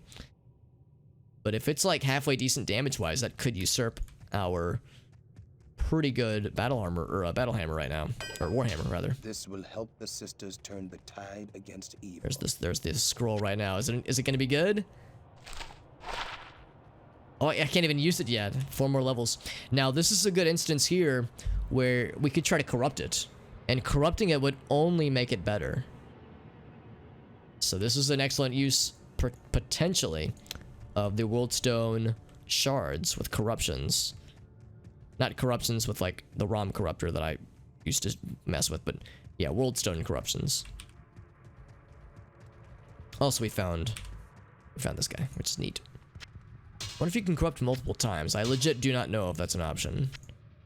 But if it were an option, I'd be very excited. On to jail level 1. This is no place for a warrior to die. Fuck you, barrels.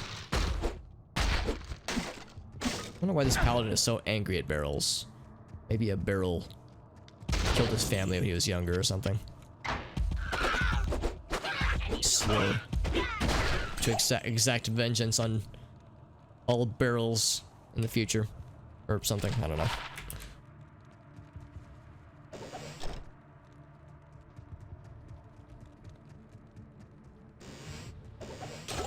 A shale rune. Hey, it's been a minute. In fact, we've yet to see a shale rune in this playthrough.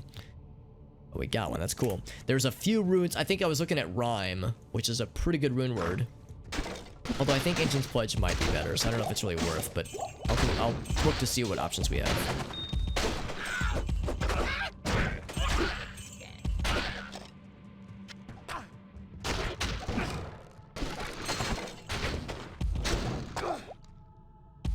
Trying to get to him. There we go. Let's charge him. Oh, we found a knout, which is a tier 2 flail. When I played this as a kid, I loved giving flails to paladins because flails are super fucking fast.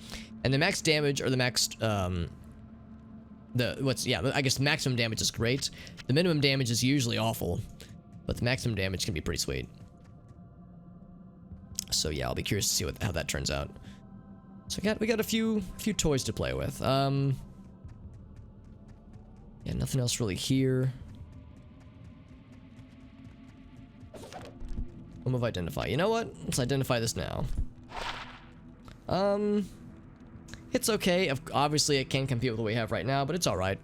We could try to corrupt this one as well, but I almost don't know if it's going to be worth, because I don't know if it can really compete with this guy. That axe, though, that axe can absolutely compete. Can. Not say that it will, but it can compete.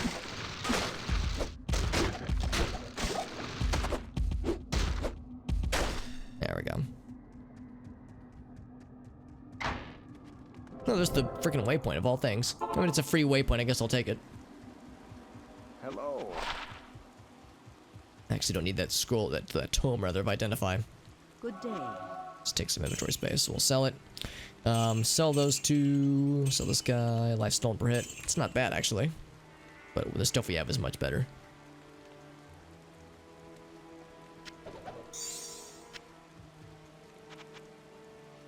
So there's that guy. Yeah, we'll sell that. It's pretty good. That's pretty good. I mean, they're just so-so. They're sufficient. The nicest thing we'll say. Nothing there. And of course, this is the second imbue opportunity we now have. It's kind of neat. I guess I need to go back at some point and use our first imbue on something eventually. I mean, there's no rush, obviously, but like it'd be good to use eventually. I just don't know what I'd use it on necessarily. Some more perfect gems.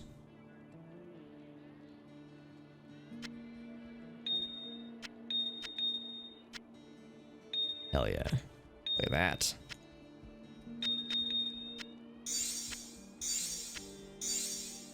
In fact, that'll be enough for one more. Oh wait, actually, hold on. There we go. So now we have so many perfect gems. 5 topaz, 2 diamonds, 4. I mean, good lord, like that's just absurd. If we wanted to, we could maybe put an additional socket into this, but I don't know if that would break the rune word. If you put an additional socket into a rune word weapon, if that messes up the rune word entirely. Now let's put Tholen and then Shale, which is our...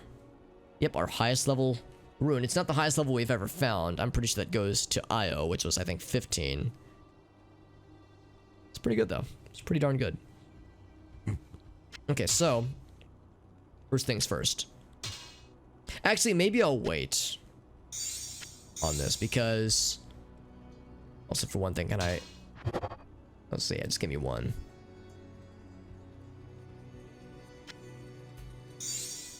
I think what I'll do is I'll wait until I'm at the level where I could use this, because I think if I do it now, we won't get as much bang for our buck. Maybe, as far as like how calculations are ran. So we'll wait 4 levels, then we'll try it out. Because even if it was amazing, yeah, we wouldn't be able to use it. So there's no rush necessarily. But I'm very curious about the small crescent. That's so freaking neat that we found a tier 3 weapon just early on. Very unlikely. For this guy, though, I'd be tempted to actually roll this now. If it gave us some sockets to play with, then I would say that's a hard maybe. If it just gave like an additional cool thing on top of it, that'd be neat. And then if it re-rolled it entirely, that could be good. Just feel like it would go to waste. Yeah.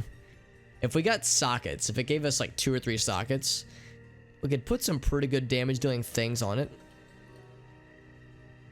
Everything we would lose the vitality though, then we would lose a lot of cool things. Is it worth it? Is it worth to try the Worldstone Shard on Doom Song, which is a cool name, by the way. Okay, let's try it out. I've never actually gotten to try this. I got one of these puppies. All right. It's slightly different now, and I don't think you can corrupt it again, can you? So it re-rolled to Bitter Bludgeon. So it's slightly better. Yeah, but only slightly. So it was not worth. It was not worth it. 425 to 646. It cannot compete. Unsurprisingly so. Now, can I corrupt again? I don't think you can. I think it's a one and done.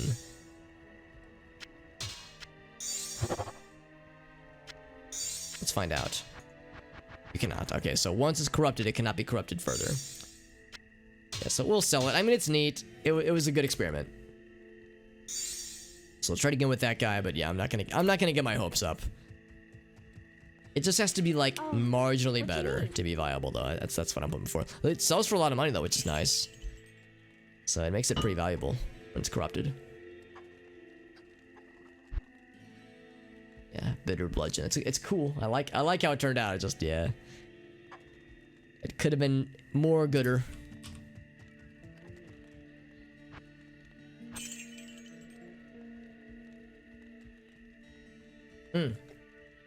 Right, I want to look at shale real quick. So what rune words could we make with shale? I think there's a few we were looking at. Rhyme being one of them. Whoops.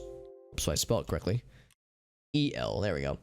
So if we could find we could make crescent moon, which is a very good rune word, but I think is a fairly high level rune rather. That's not doable, so there's rhyme. If we could find a decent 2-socketed shield, I'd be willing to look at rhyme. If we could find we can make duress or duress in armor, and duress is incredibly good, I think. However, again, it's a fairly rare rune, so nothing immediately, but we'll keep an eye out for runes as well as maybe a 2-socketed shield.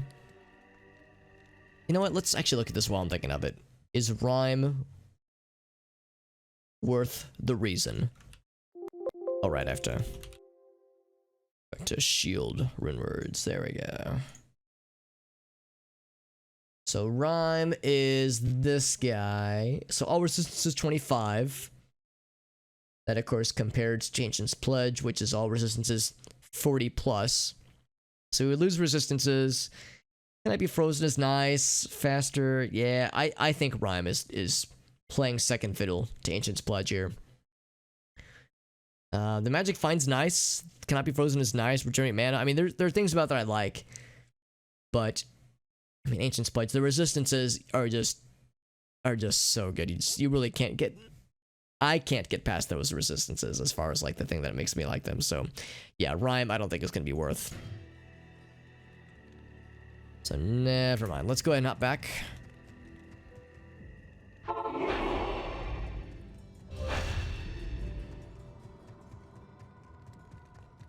Yeah, I've never made rhyme, the rune word that is, and I'm starting to see why. Because it's not bad per se, but it's just when you're as worried about as I am when it comes to resistances, it just falls apart. If there was something else we could find that gave us crazy good resistances to take the place of Ancient's Pledge, then I would consider it.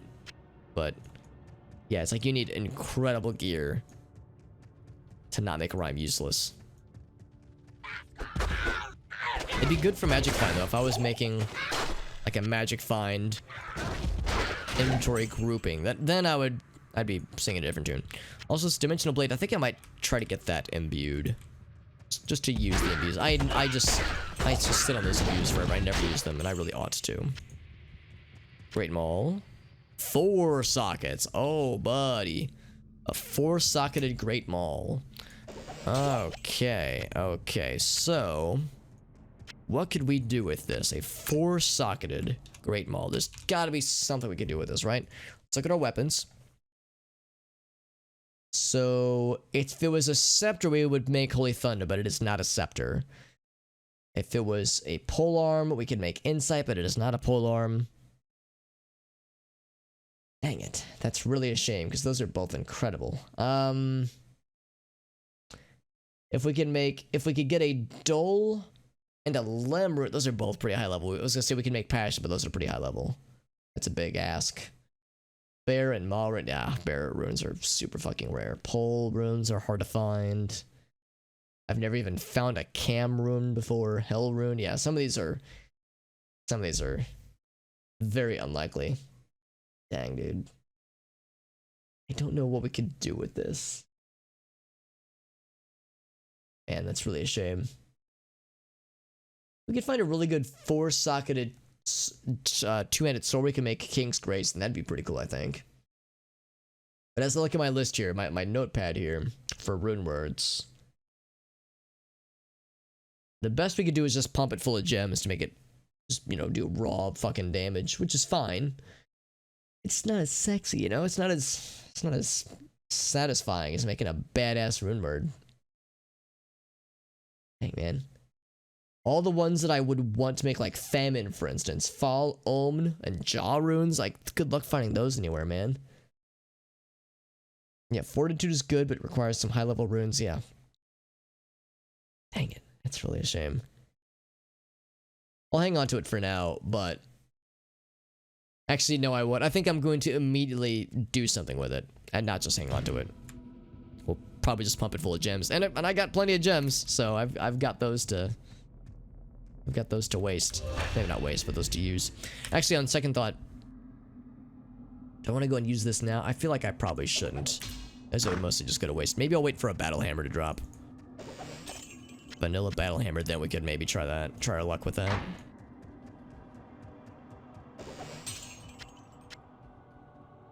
Ethereal. What's the damage? Nah, no thank you. Oh, that's where we came from.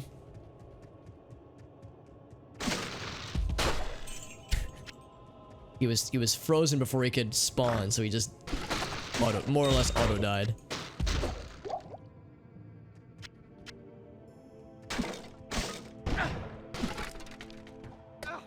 And then these guys. These jabronis. I like that my dude can't figure out how doors work. Doors are scary, to be fair, so I can't say I blame him. Doors and barrels, apparently. Our worst nemesis.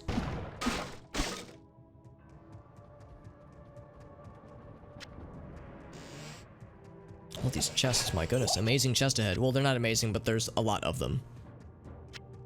Numerous chests ahead, oh my.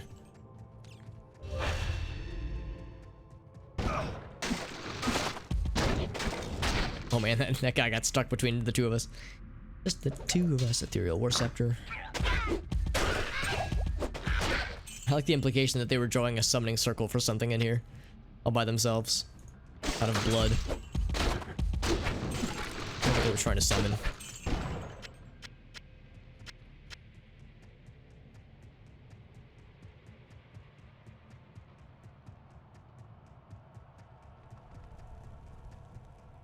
Oops, actually, what was that? Oh, just I saw more barrels. I got excited.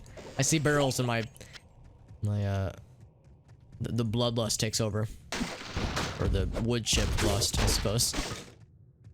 It's the splinter lust. How's that? Nobody ever wants splinters, though, let's be honest. Who would ever desire such a thing? Splinters are awful.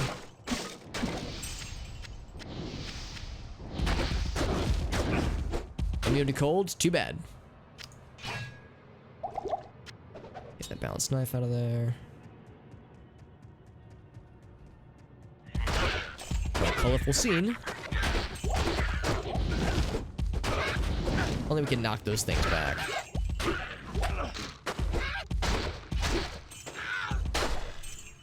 Some yellow antlers. I mean, we'll grab it and we'll sell it.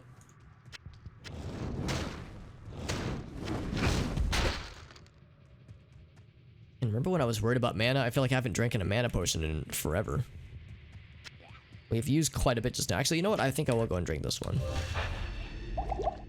Really haven't needed to in a while, which is kind of nice.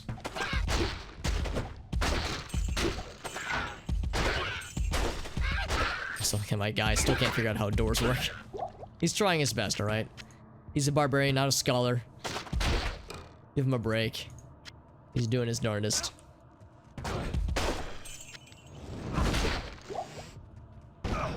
To be perfectly honest, the main reason I have him is not for the damage that he gives. I would say the best benefit that I can see for having this mercenary is the might aura he provides, because it makes us way strong. That makes me very happy. More strong, more happy. Ouch.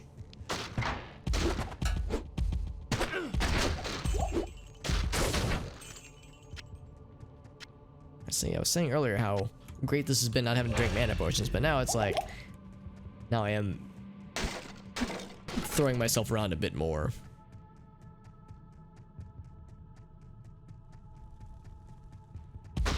Bam, there we go. Oh boy.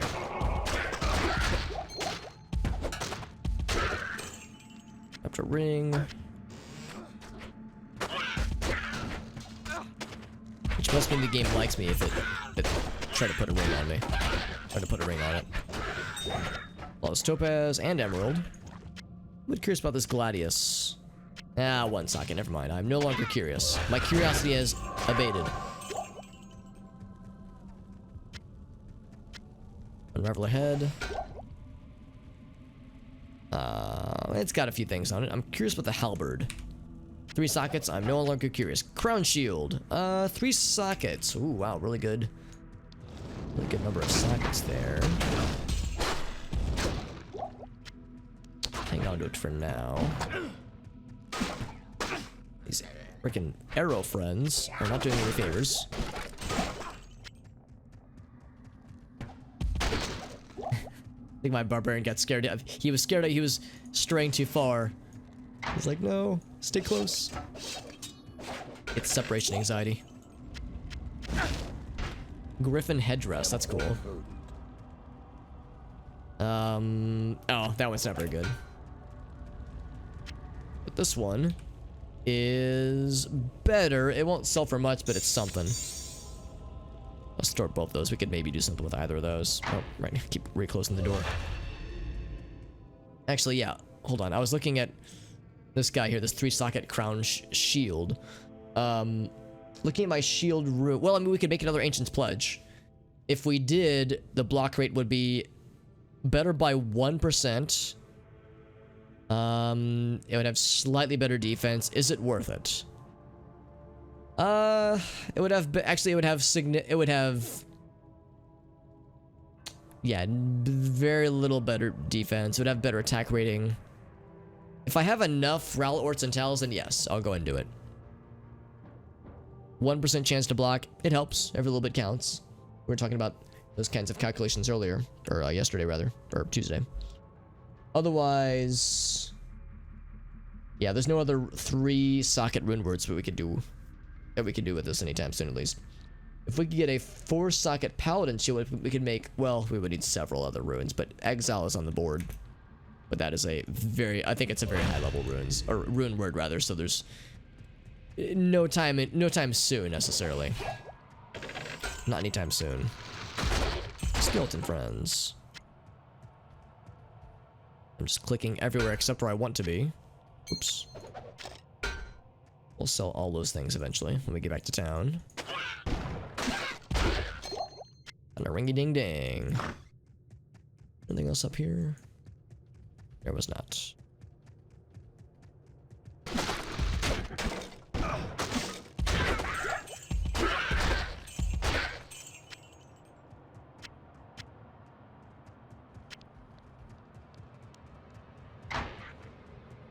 Nothing there. Champion Dark Ones. Let's go ahead and open up this cage. Coming out of my cage, and I'm doing just fine. Gorbang the Jagged. Never mind, he's dead. He had a cool name though. Before he died horribly. I'm gonna pick up his stiff. The War Scepter. Ooh, excuse me.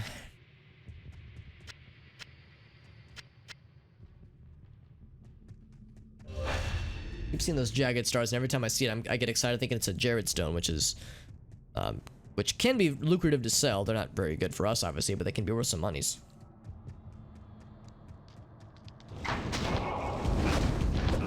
Blackhawk. I will try to not let him go down. Oh god, he's doing a lot of damage to me. My goodness. Imagine having to use the healing potion. Wow. Blackhawk almost took me down. Well, he didn't almost take me down, but he was doing scary amounts of damage.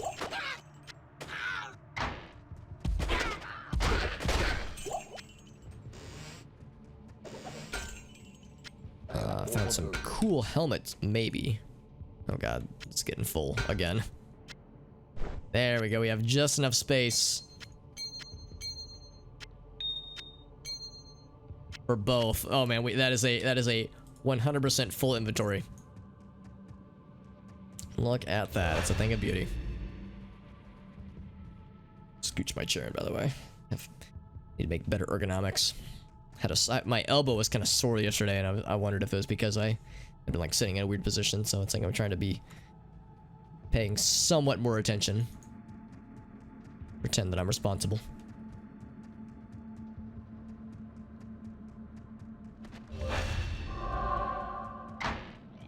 Surprised I haven't found the exit yet. I found little bad guys to murder.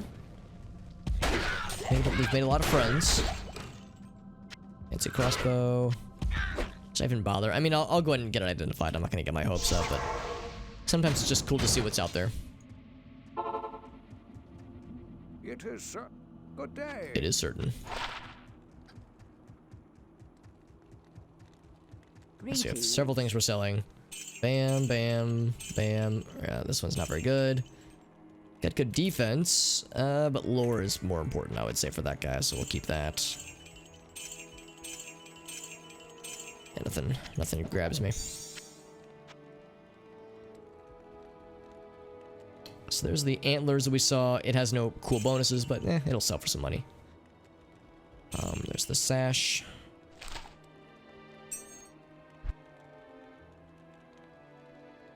No fun scepters that I'm excited about, at least.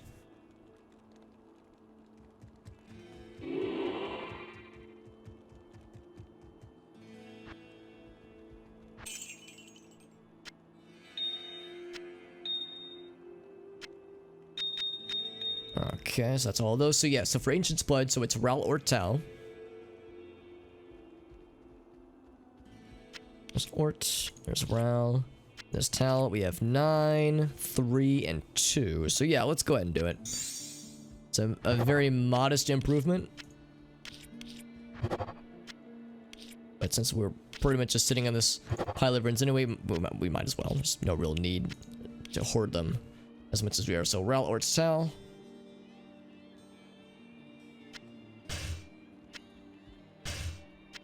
Yeah, there it is. Ancient's Blood. So, slightly better defense, slightly better block rate. Everything else is exactly the same. 43, 48, 48, 48. Yep. But the nice attack rating bonus is helpful. And yeah, it's just a slightly nicer version of the same thing. So it counts. It absolutely counts. So we'll sell that guy then. It's 9. Yeah. There we go. So I'll sell the old one, and then for this big honkin' bastard,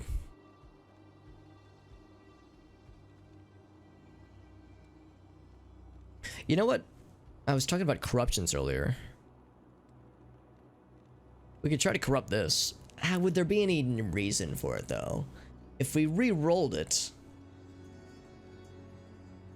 we would certainly lose the sockets. And it couldn't add more sockets, and it might add a bonus thingy to it. I don't know, I don't want to get too wild with these rolls doing charts, because we don't have a ton of them. We do have 5, though. Maybe I should, like, push myself to do this more often.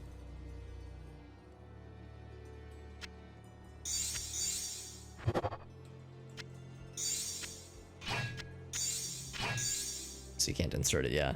I wonder if this would work.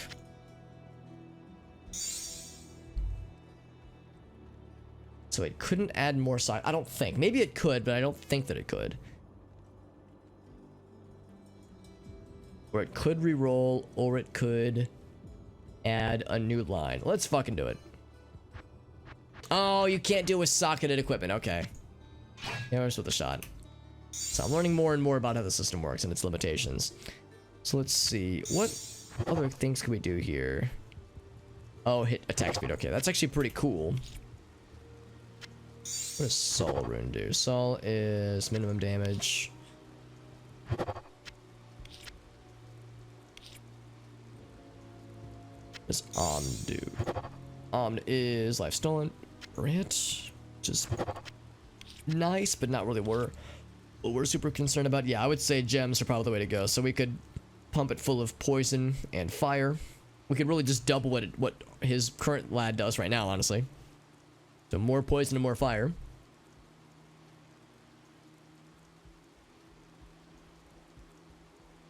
We have a lot of both of those things. I would say we could do sapphires, but we don't really need the cold damage because we do enough cold damage ourselves. Yeah, I would say poison and fire.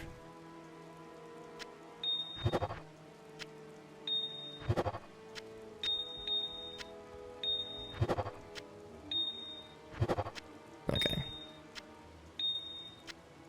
Put that back, put that back. There it is. Lots of poison, lots of fire damage. All right, it's an upgrade from 317 to 400 to 426 to 514. Significant improvement.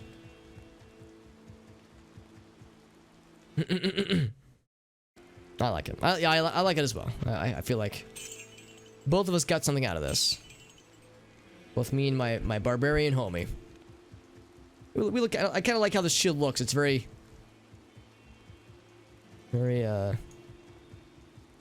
pleasing. Of course, we'll mostly be having it look like this with holy shield, so we don't really get to see how our shield looks that often. But you know, the visuals are nice. Shadow disciplines. That's neat. We have some extra money, but I'm not gonna go in on gambling just yet.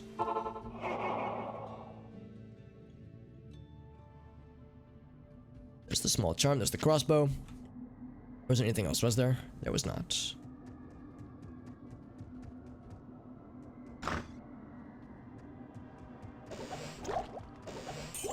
Arch charm.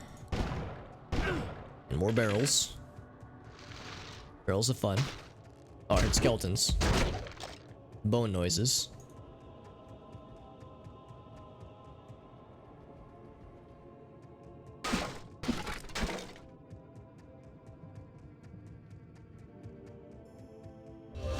I keep pull the shield up. Gotta keep at it. It's not like a huge thing. It's not like if I let it slip for a while, I'll fucking die. But it is the defense bonus is nice. The block chance is nice. Just everything about it is great. Amnesia, what's up, bud? Barrel full of skeleton mans. I mean, a barrel full of skelly mans does sound pretty fun. But I can't disagree. Ooh, these lads. I'm trying to open them. Ow! Open the door. So these guys are actually kind of scary. Pit spawn foul dog. That guy was kind of gnarly, actually. He kind of tore my ass up a little bit there. The great thing about the move we're using is that it is very fast, as long as you have the charge you can do. The what's the word? Like the actual charge itself. Once you're at somebody and you're doing like regular swings. Oh, I just drained my mana, by the way, doing that. I actually didn't know you could do that. So if I do this and go like boo, that's kind of cool. I didn't know that worked. So you can instantly drain your mana if you wanted to. But yeah, the actual charge itself is really quick, obviously. Even if you're frozen, you still get like the nice speed boost. So in that particular case, that guy was cold enchanted, we were able to kind of power through, which was nice. But once you've closed the distance, then you're committed. I like how easy it is to drain your mana, though. If you click to do the charge, like if it's a very short charge, then yeah, you can just like auto click right through it. Of course, there's no cooldown. That's one of the things I liked about Diablo 2 a lot, and why I'm a little bit disappointed by some of the newer abilities that this mod adds is that so far as I can tell, most of them have cooldowns built in. And I always thought Diablo 2 and Diablo 1, for that matter, both flourished because there were no cooldowns. So like, it wasn't the cooldowns were used to balance things, the like inherent limits of mana and mana cost and mana generation were kind of what helped keep it balanced. And it could get unbalanced if you get like a crazy goofy build, but I kind of like that freedom the game gave you. So that's one area where I'm a little bit sad that there's this new meta with a lot of RPGs and MMOs where now abilities have cooldowns, including Diablo 3, which makes me kind of sad. It's, I guess, what I'm used to is kind of a relic of a bygone era, but I like that approach a lot more back today. Storm Blister, he's dead. He had a cool name, but he's now he's dead. Mana burn, that's the opposite of what I want. I like my mana unburned. I'm just gonna do strength and vitality for a bit. Honestly, we probably don't have to worry about dexterity for a minute. 16, yeah, 17. Still mana cost of 9. Beautiful.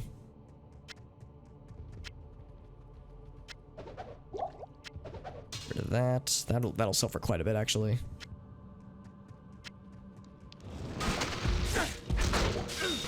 Oh, no, a new group. So 3 skeleton groups, boss groups, all in one fell swoop, it seems. And I'm just spawning skeletons left and right, apparently. Can't help myself.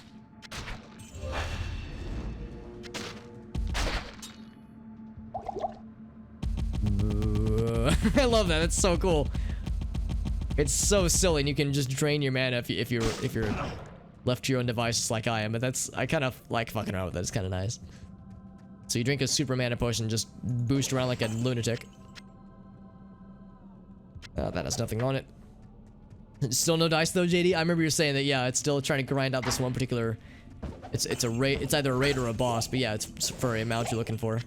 Is it considered like a super rare drop, or is it? Do you feel like you're just getting screwed with unluck, with bad luck? As like if it's one thing if it's meant to be super rare, but it's the other thing if the game's just shitting on you. Just shitty RNG. Oh, so okay, so it's still fairly new, so yeah, it's maybe unclear. Ouch. These bone archers, damn. Ice Call the Hungry. Cool name. Too bad he's dead. Oh, I'm stuck. There we go. Yeah, so the charge allows you to kind of power through, slow down from cold damage, that kind of thing, which is nice. I can't carry anymore. I can't carry anymore. 3-wheel hat, 2-socketed bone helm. Is there anything that we want to do with a 2-socketed helm? Check my list here. I don't think that there is, though. Yeah, Lore and Nadir are the only ones, and Lore we have no reason. We already have Lore on our buddy, and we have Radiance on ourselves. So no need for that guy, I would say.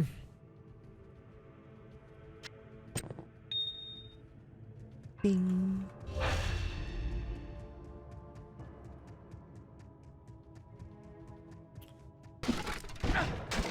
No barrels. As we continue to kick them open like a boss. I say this, there's stuff in here. How do we get into this room? There's a chest. Some gold. I think I saw gold. How do you get into this room? I guess you have to. Oh, there's the secret ride. Here we go. Yeah, I forgot about this. A fake wall. Forgot all about this. Yeah, there's like a little hidden little dungeon room. The chests, most of it is not great. Yeah, just some extra chests, so it's nothing crazy, but it's nice. Oh, oh, interesting. My Google Voice heard what I was saying, and it did a Google search for the word dungeon rooms. Now that's added to my Google search AI, or my algorithm, so to speak. Not that that's that weird. I've searched for Stranger Things on Google, so adding that to my algorithm is pretty harmless. If anything, I would say it makes it less weird.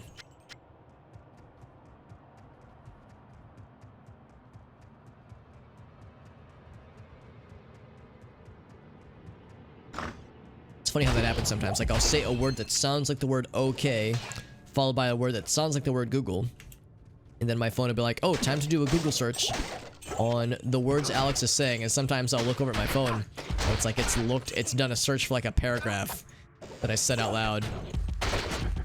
And it's like maybe 80% the correct word, so it's like kind of a nonsensical sentence sometimes. It's like, what are you doing? Google, what's going on? Do you need help? I am overburdened. A balanced axe. Part of a balanced breakfast.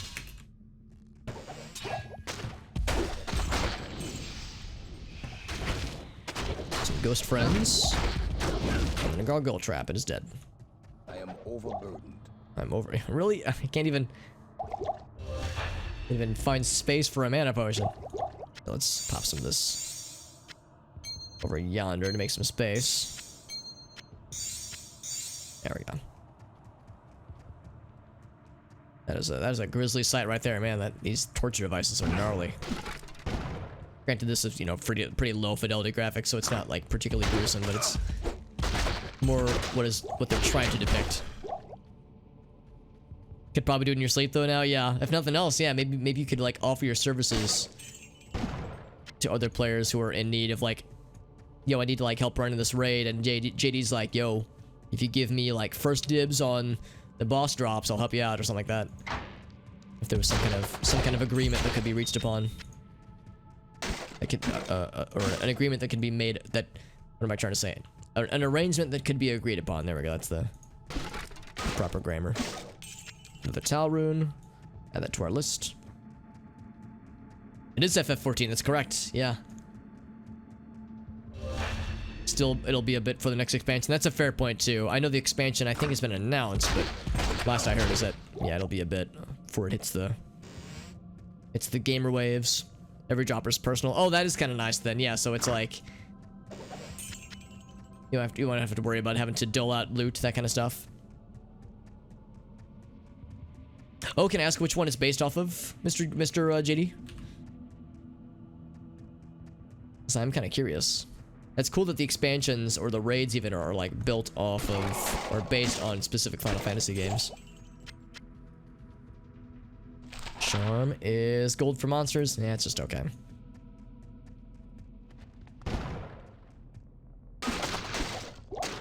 You just pushed it back a bit. Yeah, that's understandable. That's how it's been for a while. Obviously, lots of deadlines getting pushed back for understandable pandemic-related reasons.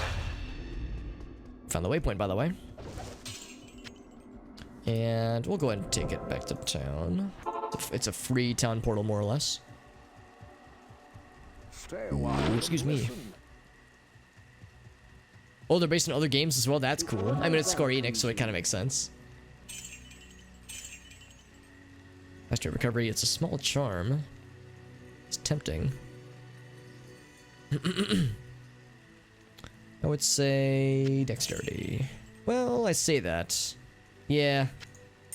Yeah, we'll do that one. Damage taken. Get that guy. Extra gold. +1 to strength. I think we've got plenty of those already.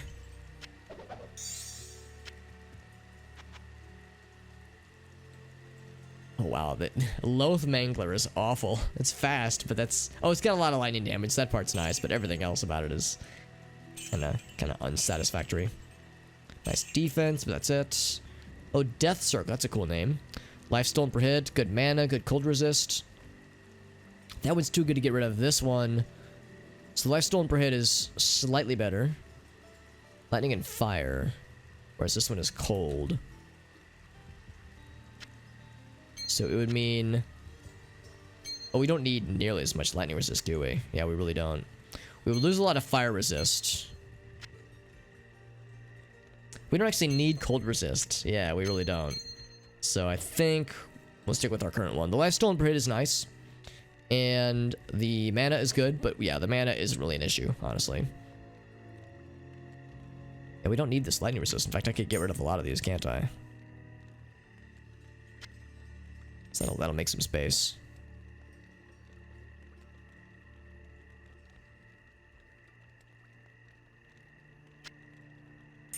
Yeah, still 75. My goodness, I didn't realize I had such a excess of lightning resist. I'm guessing it's because of something we must have equipped recently. Yes, that makes it worthwhile. Poison resist, poison resist. Yeah, lots of poison resist for sure.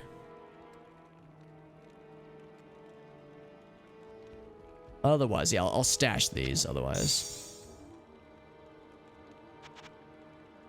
Alright, so we'll sell this guy just because it's pretty good, but yeah, not what I'm looking for necessarily. Final Fantasy 12, nice. 100-man instance. Oh wow. That's a pretty big raid, and oh, it's a 100-person instance, and then within that is a 48-man raid inside of it. Wow, that's impressive. Cool that it's seen there on 12. I know that 12 back in the day wasn't necessarily everybody's favorite. Oh wait, no, maybe I'm thinking of 13. I know one of those, there were some people that didn't love it necessarily, but it's cool that Square Enix is giving it some love. Let's make room for something else if we wanted to down there. 11 to 26, okay.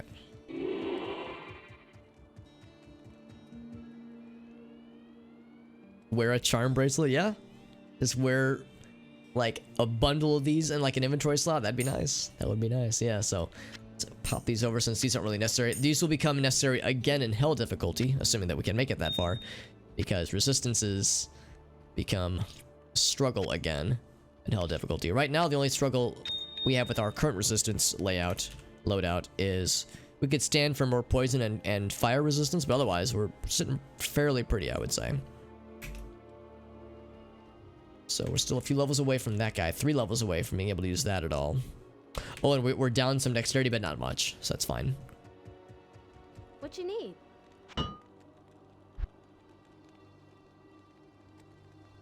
Otherwise, I think we're good. I think I will go ahead and gamble. We have a mighty need to free up some... Well, don't have a need, but a desire to free up some space. And armor is a great way to do that, because armor is very expensive. Great way to clear out some space. 13 was the... Oh, okay, so 13... That's probably the one I'm thinking of in my head that sometimes was not everyone's favorite. 12 is kind of different. Yeah, because 12 was lightning, right? I know. Some people really like lightning, others not so much. The re-release helped though, that's good. Yeah. 12 was Van. Oh, Van or Vaughn then, okay. Maybe I'm thinking of 13 then. Oh, that's what I'm thinking of. Okay, yeah. Yeah, if it's probably pretty clear that I'm pretty out of the loop with a lot of things. I'm out of loop. I'm out of touch. You're out of touch. But no, I do like hearing these kinds of things just because it's a series that I know means a lot to a lot of people. This armor's pretty good actually. Good defense. It's like an 80 defense improvement on this guy, but the hit recovery is pretty big, honestly. Yeah, it's like defense. Like, can I see how much of a difference it would make? So, can I see like chance to hit? I wish I could hover over his dexterity stat and see what his chance to get hit is. Yeah, I don't think it's gonna say, unfortunately.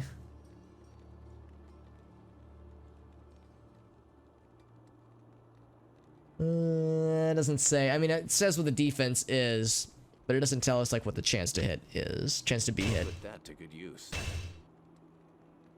As that is a significant improvement. I'll put that to good use. I just think the hit recovery is kind of an issue, though. I'll put that to good use. Yeah, I think we'll stick with what he has right now. Because I like that little summary view. We can get it for ourselves as well, and it shows some things that the standard character sheet doesn't show you. But yeah, you can like hover over and see like how likely am I to be hit by a bone mage. Well, bone mages don't hit with melee, but like by a carver or something like that. The last thing you fought. It's a cool little summary. It's an estimation, obviously. It's not like, 100% accurate. But it can be pretty neat. Wow, that defense though, my goodness. Don't want to be a madman. I want to be a madman. Okay, so that was not worth it. So I spent a lot of money just then. I might go ahead and give this to him though. That's like really good defense. We'll give this to him and see how he does. Look at that defense. My God, that is disgusting. It's so much so I'm tempted to give it to myself. Actually, yeah. Maybe I'll experiment with that in a second. So let me get back in and fight something other than a bone mage. I want to see what how the numbers compare.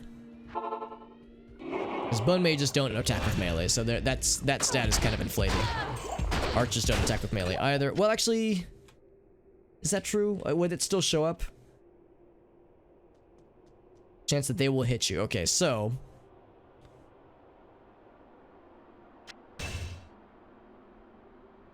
chance that they will hit me, 75%. With that defense, 65%. Okay, so it does matter. It does matter quite a bit, actually. I'll put that to good use. But is it worth not having that resistance? Is it worth not getting the life stolen per hit? The Thorns, I think, is not as huge of an issue. I think Thorns gets nerfed pretty bad in Nightmare. So the Thorns is probably at least half of that. I think the life stolen per hit is worth it. I think getting hit 10% more often in exchange for 10% lifesteal per hit, I think is worth. And of course, lifesteal, or what am I trying to say? The getting hit more often, that's only for melee attacks. Magic attacks or elemental attacks will always get you. So let's go see. I know there's a little bonus area this way. Savan wasn't like necessarily. Yeah, it was a little bit more tacked on.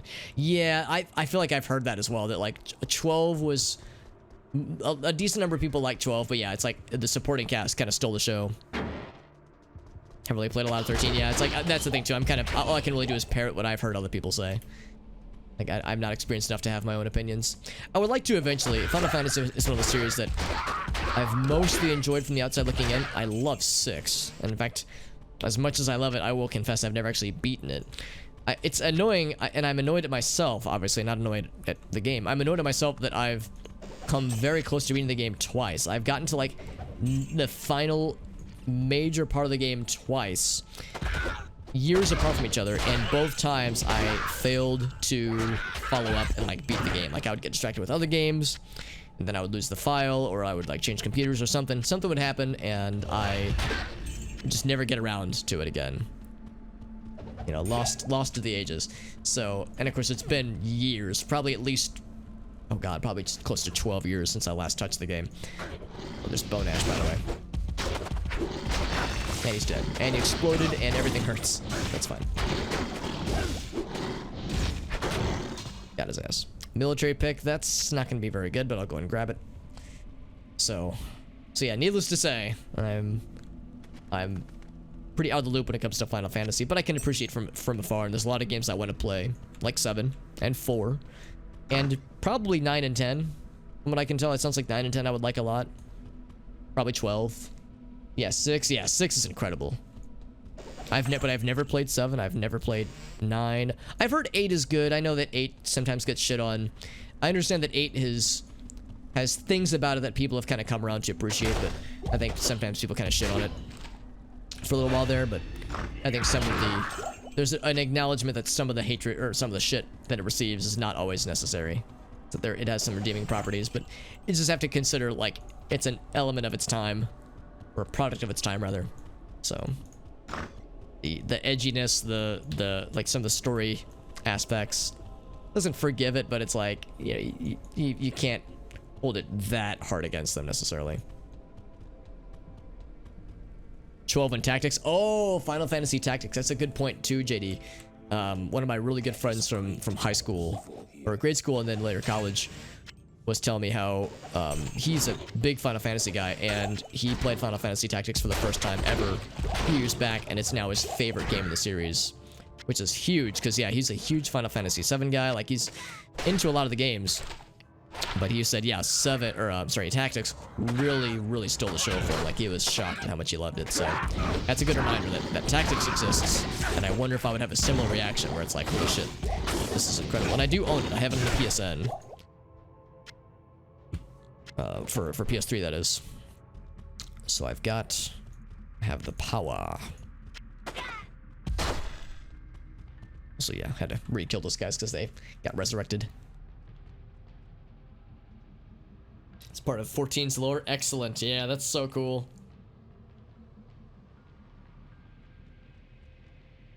The gameplay isn't good. Really, that I've heard the opposite. I've heard that the gameplay for 8 is pretty solid, but that the story or the lore is where it kind of falls apart.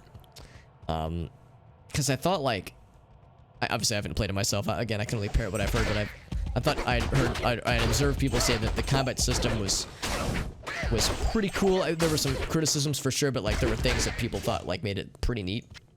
So it sounded like the gameplay was at least serviceable, but if the gameplay has other properties that are unsavory, then it wouldn't surprise me, honestly. Place that mana potion. Yeah, it had some ideas, but kind of maybe blunted the execution a little bit. Yeah, it wouldn't be the first time that a game from that era, or a game in general, would have cool ideas and goof up the execution slightly.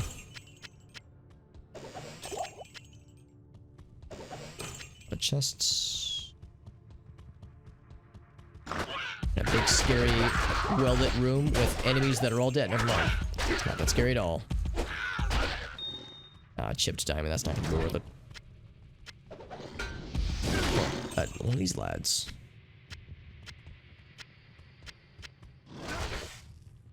Oblivion scaling enemies. Oh, has some similar energy there, because yeah, the scaling of enemies in Oblivion, and I guess to an extent Skyrim, I know is a sticking point for a lot of people.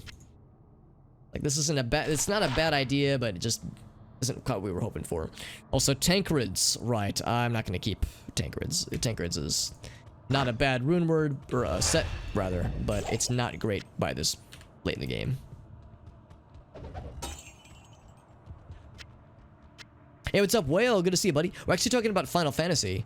Although with Biomutant, I understand that game is... I'm a little bit surprised. I've heard some, like, things about it that don't sound horrible per se, but things that I'm surprised by. Because, yeah, you probably already know what I'm at least parroting, is that I've heard that some of the gameplay is a little bit dry, but the exploration is pretty solid, and like some of the other stuff the game does is pretty cool. So it's not a bad game, but some aspects of it are maybe a little disappointing to some. But yeah, I haven't played it myself yet. I have a couple friends who've been streaming it. What's up, Awful Devil? Yeah, the level scaling. It's like, it was a cool idea, and you know what they were going for, but the execution, it's like they fixed one problem, it caused two more problems. It's like you plug one leak in the ship's hull, but now two more have sprouted in its place, and it somehow was caused by the plugging of the first hole. So it's like okay, this is, but now we have this problem. Now we have to deal with this. Let them age for a bit and see what happens. Yeah, that's the thing too. Sometimes games are like an aspect of a game will evolve over time. I'm gonna explore a little bit more about that. It will evolve over time. Once, you know, we have the element of hindsight in 2020, all that jazz. You know, hindsight being 2020. Sometimes that can reveal more of like what they were going for, even if it's like, well, I can still criticize this, but now I can at least I know what they were trying for, so I get it. Disco Elysium. Oh wait. Oh, you're saying, yeah, you're saying you did pick up Disco Elysium. I've heard Disco Elysium is super good. I've heard that's a really good one. I've heard it's not for everybody, but I've heard for those that do enjoy it, that they really took to it. Enough of a backlog. Yeah, we were talking about that in the Discord earlier. Mr. Dave, yeah, talking about how it's like, I don't really have any need to buy games at launch because, you know, it'll probably show up in a bundle eventually. I guess if it's a console game or like Nintendo exclusive, that might be something different. But most of the time, yeah, I can wait and pick it up when it's on sale, or pick it up in a bundle or something like that. And it's the cost of a sandwich or a cost of a small coffee sometimes. It's easy peasy. And a lot of times, it allows me to... Ooh, 3 socket ones, kind of tempting. It allows me to hold off on, you know, spending full price on games that I might not necessarily like. If there have definitely been games I've been excited about, then the game comes out and I go, ooh, I'm glad I didn't buy that. And the scythe, that's the, yeah, punchy daggers. So, sometimes the old wait and see strat can work. It's a terrible idea. I don't think it's a terrible idea. I think it could have been done well. The idea of enemies, or of more challenging enemies popping up as you go through isn't inherently a bad idea, I don't think. But there are plenty of ways to do it poorly. Certain parts are more dangerous. Yeah, I mean, I get what they were going for. I like the idea of there being a little bit more tension, you know, as you go through. Is it unrealistic? Yeah, probably. But, you know, as like a game mechanic, I'm not bothered by it. I think it could be good. Just how it goes. Disco Elysium, yeah, I've heard it's super fucking good. Like I've heard, like, the people that I know that like it, I've not talked to anybody about Disco Elysium where they were like, where they played it and their opinion was positive and they were like, yeah, it's like a 6 out of 10 or a 7 out of 10. It's like, if they liked it, it was like, holy shit, this game's amazing.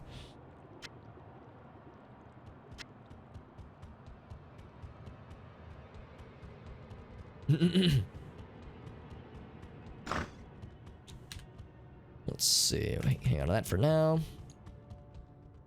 Indie stuff. Yeah, that's a fair point too. Yeah, yeah, if it's like an indie game or if it's a smaller studio and you want to support the development, then yeah, buying at launch at full price is a really good way to support it. I mean, wishlisting on Steam, you know, making a YouTube video about it or streaming it. You know, there are ways to support that kind of stuff too. But yeah, I would say that.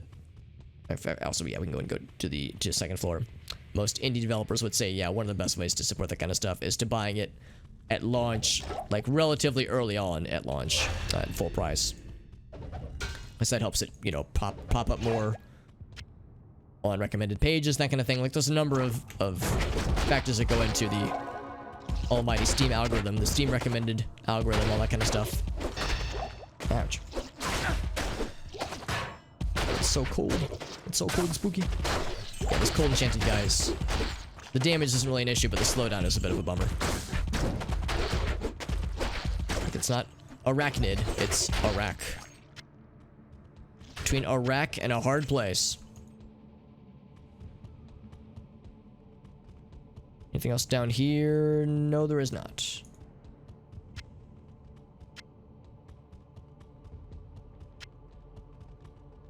It's unrealistic, even for a video game. I mean, well, I guess it depends on what kind of game you're talking about, but I mean, a lot of video games are inherently pretty unrealistic. It's because you got better. I don't know. I don't think it's absurd to say that there are ways to do something like level scaling for like normal encounters. I don't think it's unfair to say that it could be done well.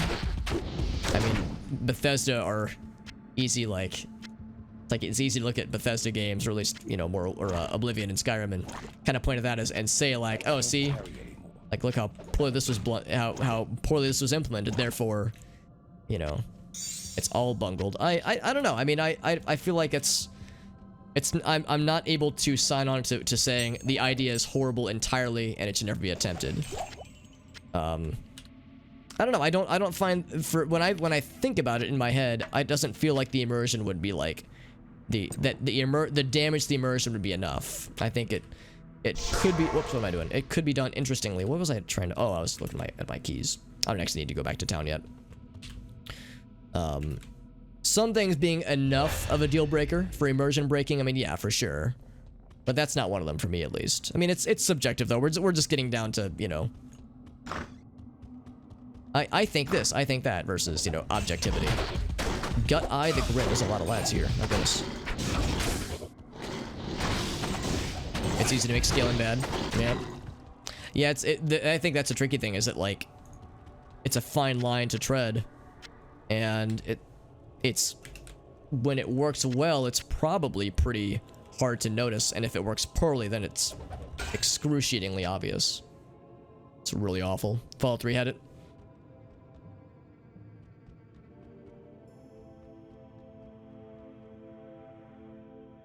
What's the point if everything levels with you? Well, again, it depends on, like, if it's like keeping 1-to-1. If fighting monsters is equally hard at level 1 than it is at level 50.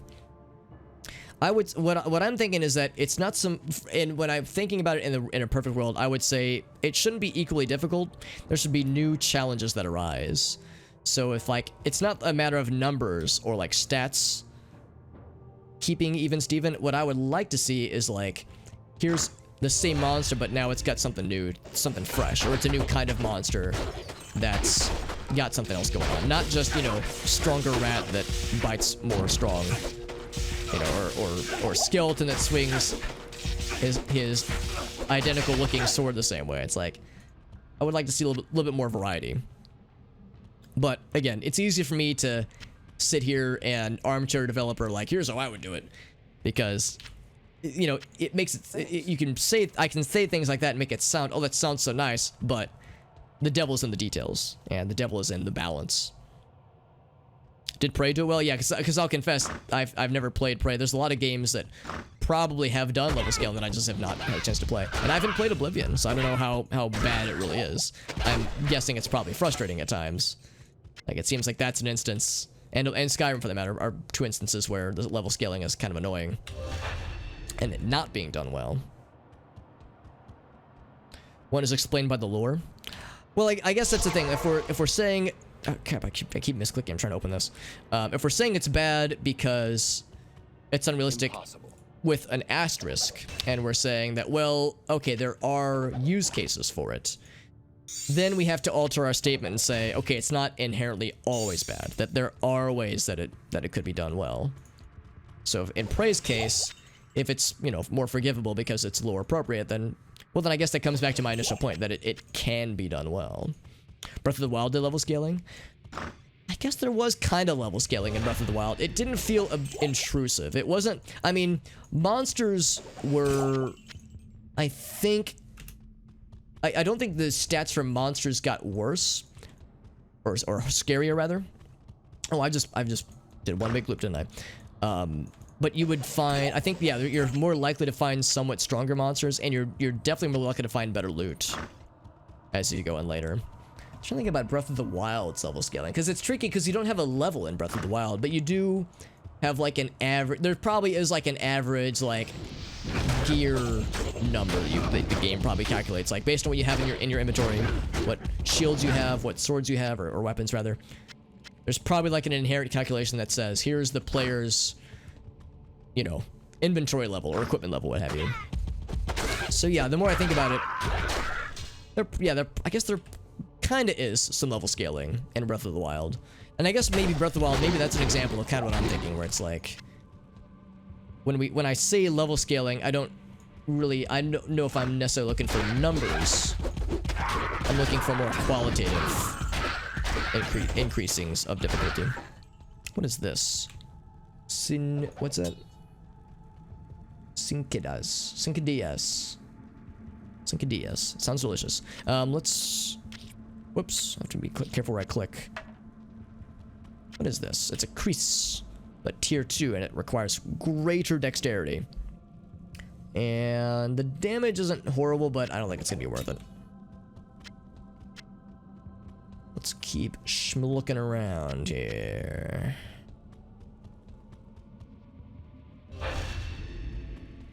So I keep throwing portals around like an idiot. Completely by accident. Oh, right, I want to actually keep exploring this way. This is a boss group, and there could have been more. As you can imagine, I'm also looking for the waypoint. So that way we could come back here whenever we wanted. And fight Andariel. And tell her that she's mean. Or she should stop being mean. Good takedown, Alex. The monster colors. Oh, that's a good point. Yeah, there's also like... Yeah, I guess there are some like, yeah, color palette changes, that kind of stuff. Yeah, you will start to find more Lionels, yeah. I mean, that's certainly the case in, what's it called, hero mode? Or whatever the, like, you know, high level difficulty mode is called. I don't know if I've seen Lionels more frequently in like, well, maybe in certain areas. I guess that's the thing, it's like, in certain areas you're more likely to see some things. I mean, you're not going to see like a Lionel like in the open starting area, unless you're on hero difficulty or hero mode. But yeah, maybe it's like you're in certain high level areas, it's like a slightly more weighted calculation. Dungeons are just 2 level. I mean, you can, I would say in a perfect world, you know, we could have both, that these two things aren't mutually exclusive. With level scaling nowhere is off limits, I feel like we're getting stuck on this notion that like level scaling means bad level scaling. And I don't think that it's like impossible to have level scaling in a way that means that means exactly as you phrased it, Mr. Awful Devil, saying there's minimal risk of getting your ass kicked, or rather that nowhere's off limits and there's minimal risk. Yeah, it's like that you're always having to be on your guard. I don't think that that's what I'm looking for. Because if we look at the bad implementations of it, then yeah, that's, yeah, again, it's easy for us to shit on Oblivion or Skyrim for stuff like that.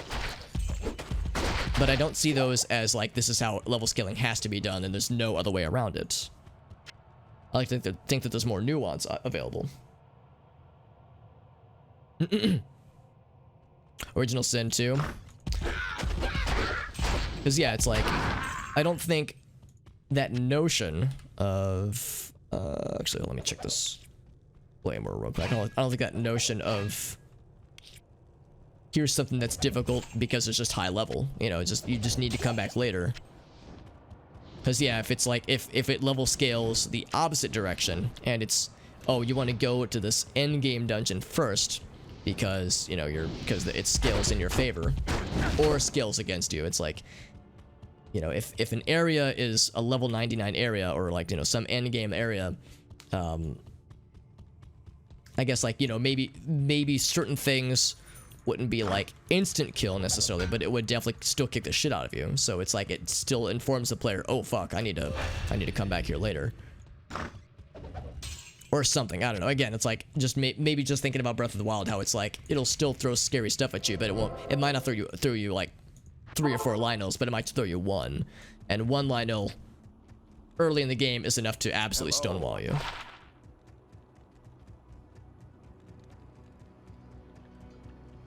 Good day.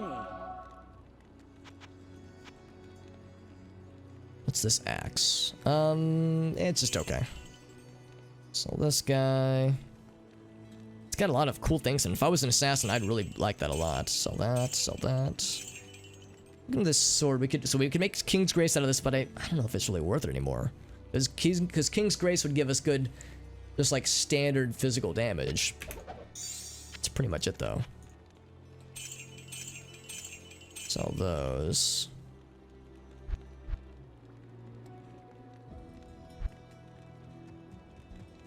Oh, it's a funny world. Good to see you, bud. We're playing some Diablo 2 right now. So heads up, what time is it right now? It is, oh, it's not even midnight yet, so we got another hour or so. Oh, what's up, Mr. Void? Wielding a dagger, wearing rags, yeah. Level 1 dragon, yeah. Yeah, exactly. Like, those are very good examples of, like, shitty level scaling. Or, like, shitty level scaling done very poorly. Because, yeah, those are cases where it's not even, like, a matter of realism. It's a matter of, like, this is just, it's just imbalanced. So that's, like, that's what you want to avoid, obviously. Because, yeah, that gets... But I'm trying to say that I don't believe that that's the only way to do it. I like to think that level scaling could be done in a way that isn't bullshit. I don't feel like it's inherently like flawed and fucked forever, and developers just shouldn't even attempt it.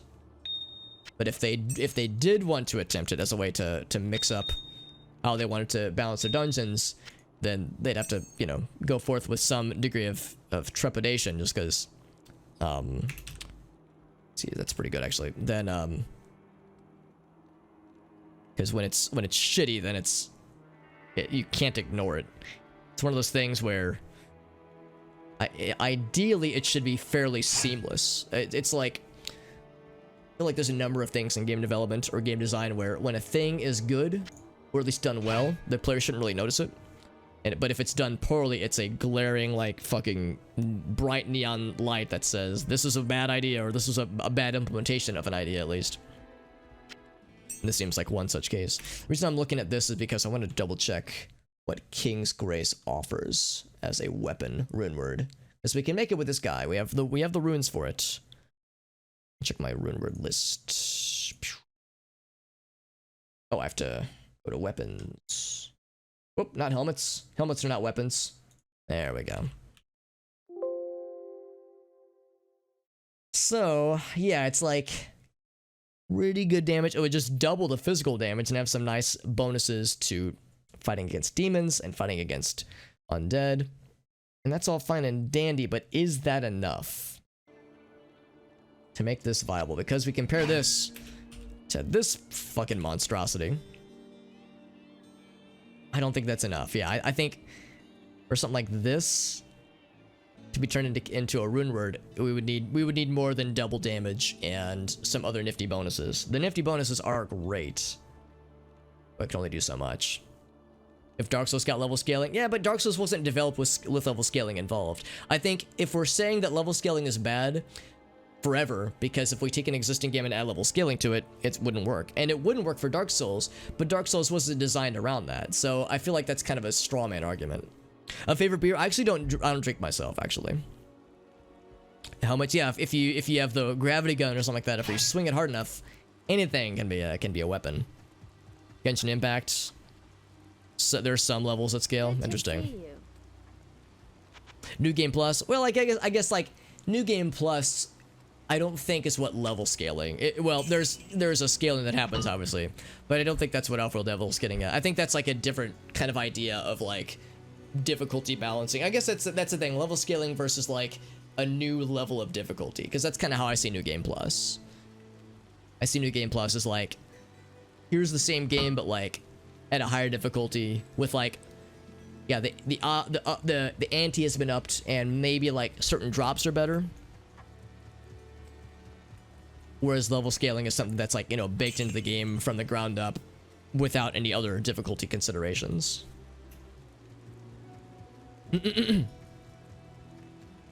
My favorite root beer? There's a really cool soda brewery here in St. Louis called Fitz's. They make a pretty good root beer. Although, if I'm perfectly honest, I'm more of a cream soda man. So if you give me a root beer, I'll be a happy man. Give me a cream soda, I'll be your best friend. Forevskis.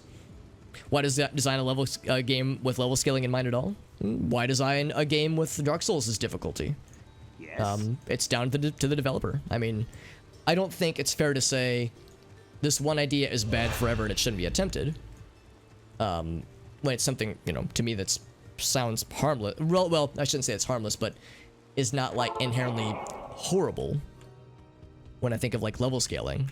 The question of why do this version of handling game difficulty instead of doing this version of difficulty? I mean, it just depends on the developer. It depends on the game. Depends on what kind of challenge they want to offer. What if Breath of the Wild would have had something that was more of a Dark Souls-esque type of difficulty setting that was more explicit and more like upfront versus handling some of those monster encounters in a more softer tone behind the scenes and would, you know, be more likely to roll a harder bad guy based on your equipment level, that kind of thing.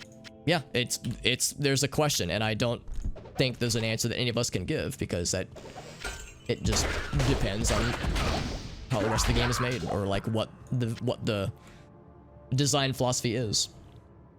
Lazy difficulty, yeah, it's like, because I think what a lot of us are getting at is that it's been done very poorly in the past. Oblivion and Skyrim are very, you know, unique cases. Well, maybe not that unique. They are cases of level scaling done bad. Oh, there's the exit up there. I just didn't even notice it. Level scaling done poorly. But what I think I'm trying to get at is that yes, it's been done poorly in the past, but I don't think level scaling inherently is evil or inherently is horrible and should never be attempted. I would like to think that there are ways to do it well and the ways to make it engaging for the player. Shuffle the order of Dark Souls. Yes, yeah, I have seen that, although it depends, because yeah, there's some Dark Souls randomizers that can give you some pretty unwinnable seeds, but you're right. Yeah, there are other things to kind of mix it up. Randomizer mods or just reshuffling. Yeah, with some like scaling insofar as like, yeah, what do we spawn versus here's Calamite, but he's got like 12 hit points. Scales the size of the enemies based on your level. Do you mean like physical size, so you could fight like one of the giants? Actually, I guess Oblivion doesn't have giants, but like some kind of big scary monster in Oblivion, but at level 1, so they're like the size of a squirrel or something.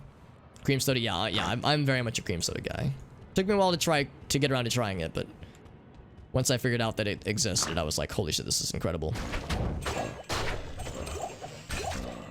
I have a threshold though. If there's like too much, you know, there's the cream to soda ratio is way too heavily on the cream side, then, you know, it can kind of ruin it. But yeah, I find that can be quite nice, honestly.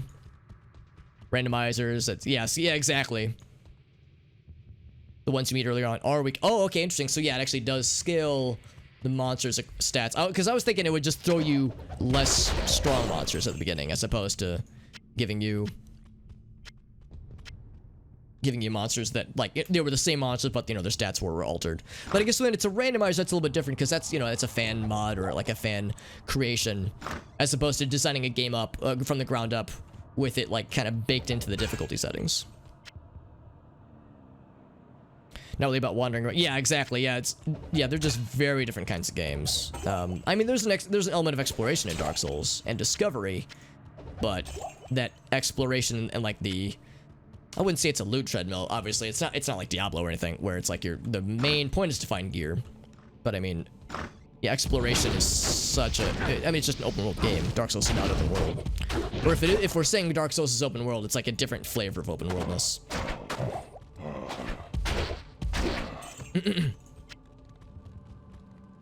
Skyrim isn't quite as bad. Okay, that's good. Yeah. So so it sounds like they at least realized where they goofed and tried to improve that in Skyrim, which is good. Oblivion's more obnoxious. Yeah. Yeah, because that sounds completely absurd. RE2 is like a dynamic difficulty. Well, yeah, Resident Evil 4 has it as well. Or they have something similar, at least.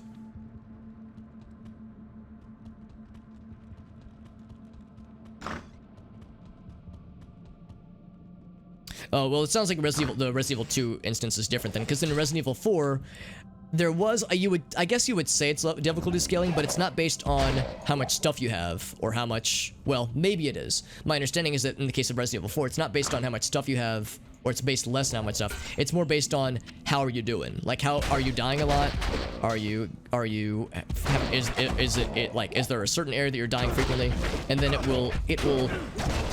it's not that it'll make the monsters weaker, but it's more likely to give you health drops if you're dying a lot. It's more likely to give you like critical hits. So just certain RNG things are more heavily weighted in your favor. So RE4, I would say, for me is a shining example of when something that you could maybe call as like in the same genus or the same like species, maybe not species, but in the same like group or class as level scaling is actually being done well, because the RE4 difficulty dynamic difficulty system, I think, is done very well, and that's a good example of something where when I'm playing through the game, I don't realize it. I know it now because I've, a lot of us know about it.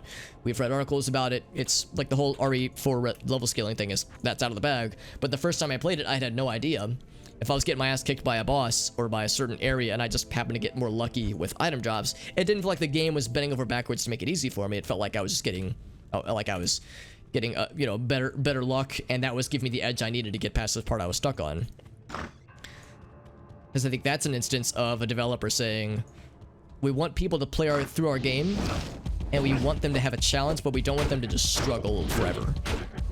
So, if we're saying that the RE4 example counts as like, maybe not level scaling in the vanilla sense of the phrase, but like something related to it or adjacent to level scaling, then I feel like that is a good example of it being done well in the past. But again, you have to be careful, because if what you're saying is true, Awful Devil, that it's less based on how you're doing and more based on like what you currently have, based on your current ammo, your current health. As in the case of RE4, maybe those are factors, but my understanding is that it's based on you've already tried it and how have you done, as opposed to saying like, before we're gonna throw monsters at you, let's calculate what to throw at you. So, in the case of the RE2 and 3 remakes, I've never played them, so I can only postulate. Difficulty scaling, not level scaling, right? Because that's the thing. There's no level system in RE4 or 2 or 3. Well, to my knowledge, at least 2 or 3. So it's like number scaling, but maybe not level scaling. But I guess at that point, if we're saying that Wrathbender, by the way, if we're saying that level scaling doesn't necessarily have to be like based on like a little character level, but some other metric, then yeah, I guess what maybe I should alter my statement to say that scaling the game's stats or difficulty in some way, I guess, is more in a generic sense. Because maybe my folly is that level scaling does mean the Oblivion thing. Like maybe that if I don't have a proper understanding of the terminology here, maybe that's a shortcoming on my part.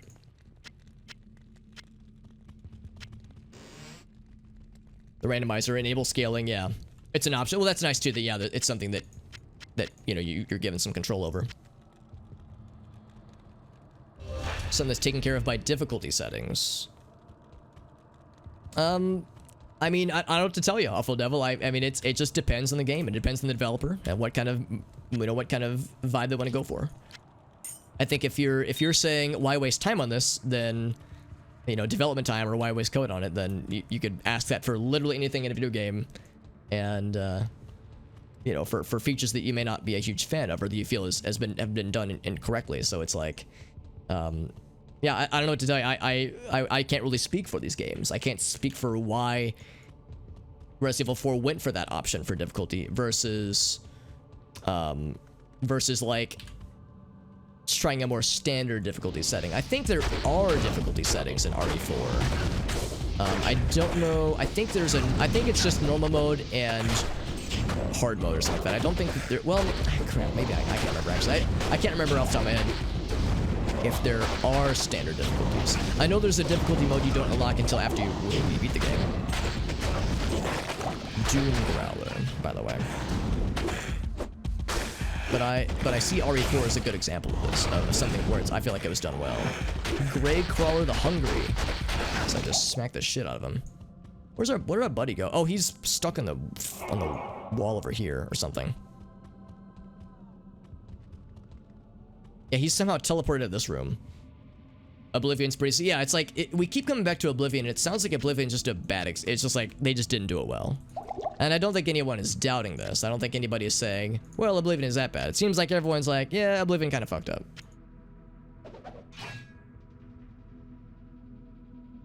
Sacred 2 did it pretty well.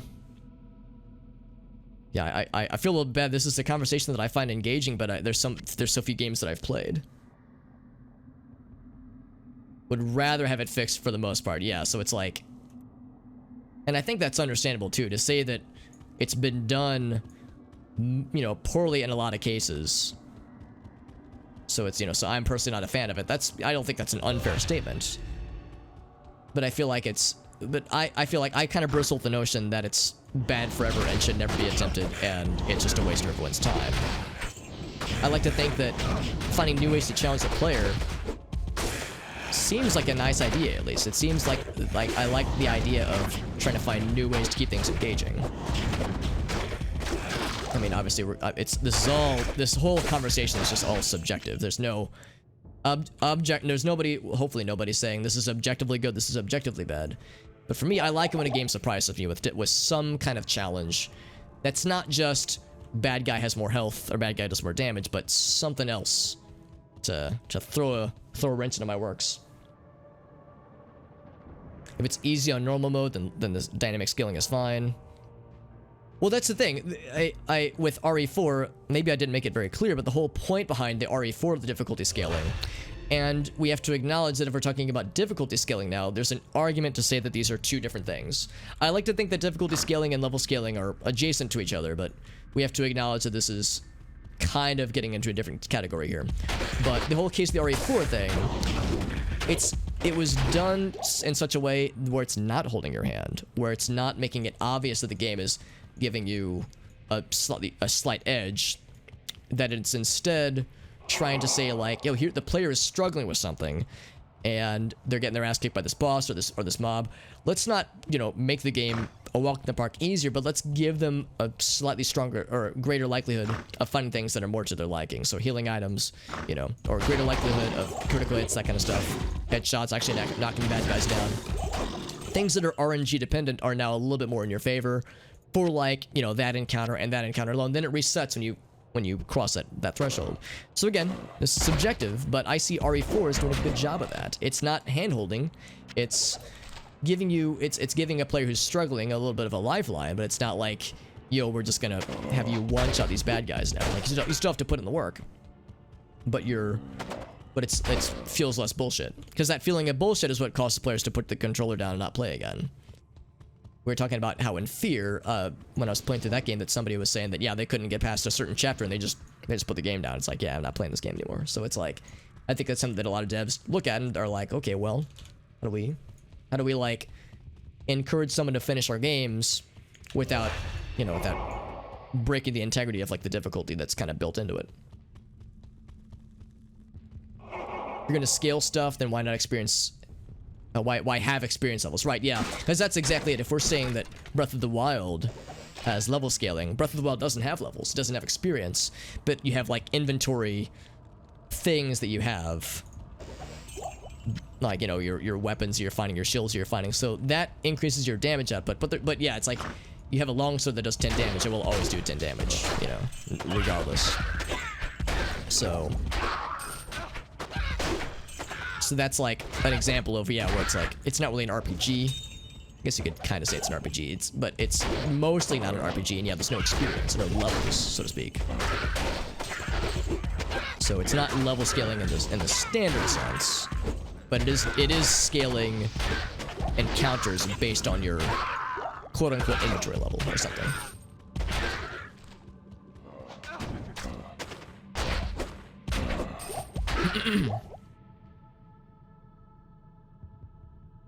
It's not the game making sure you can't lose, it'd be the developer making sure you can't lose.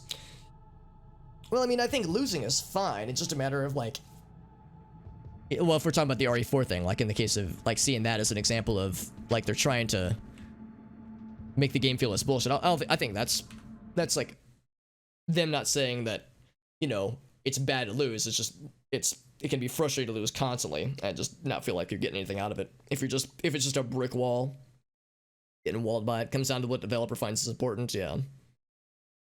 RE wouldn't be like a Souls experience. Yeah, and I wouldn't want them to. And I think you're right, Dave. I think that's not what they're going for. For horror games, it kind of makes sense. Yeah, for sure. Yeah, comparing RE4 and like Oblivion is a fool's errand because they're so different games with very different philosophies. So yeah, it's just that's a good point to consider too, Void. Oh, you got the thing you're looking for, Mr. JD? No, that is the thing we're celebrating. Alien Isolation. Oh, and Left 4 Dead. Yeah, I hadn't even thought about that. Yeah, I guess with Left 4 Dead, that's not so much level scaling, but it's like, yeah, just constant like tension. Yeah, it's like constant. Your feet are always being held to the fire because you're never allowed to rest, so to speak. So it's like, I don't know if it ever makes things easier for you. I feel like, yeah, Alien Isolation. It's like it's just a persistent difficulty. It's like a persistent reminder. Also, Jim, what's up, dude? It's good to see Mr. Jim. Zelda games to be analogous to RPGs. Yeah, it's like I've gone back and forth on that over the years. Like, is Zelda an RPG series? Like, Zelda 2 is absolutely an RPG, no doubt about it. But yeah, is Zelda an RPG series? Because there are some trappings of it, of the RPG genre being represented, but in other ways it's not. So it's kind of a weird one. And I see Breath of the Wild kind of continuing to blur that line of adventure, platformer, exploration game, but also kind of an RPG, kind of, sort of, but also not really. And that's one of the many things I like about the game. I like that it kind of bucks some of those trends. In a perfect world, I would like to see a Zelda game that is closer to Zelda 2, that has more explicit RPG elements. But I know that my understanding is that Nintendo as a whole doesn't really like, doesn't view Zelda 2 as like a success. I think they don't really like the game.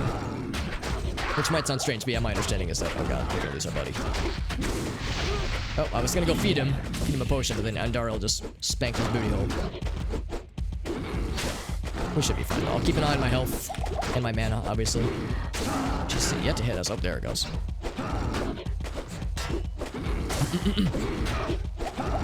Is this the Project one? Oh, this is Project Diablo. This is actually a fan-made mod, so this is not an official Blizzard venture. This is something that a bunch of folks in the Diablo 2 community just threw together. Well, I shouldn't say they just threw it together, but they developed and created.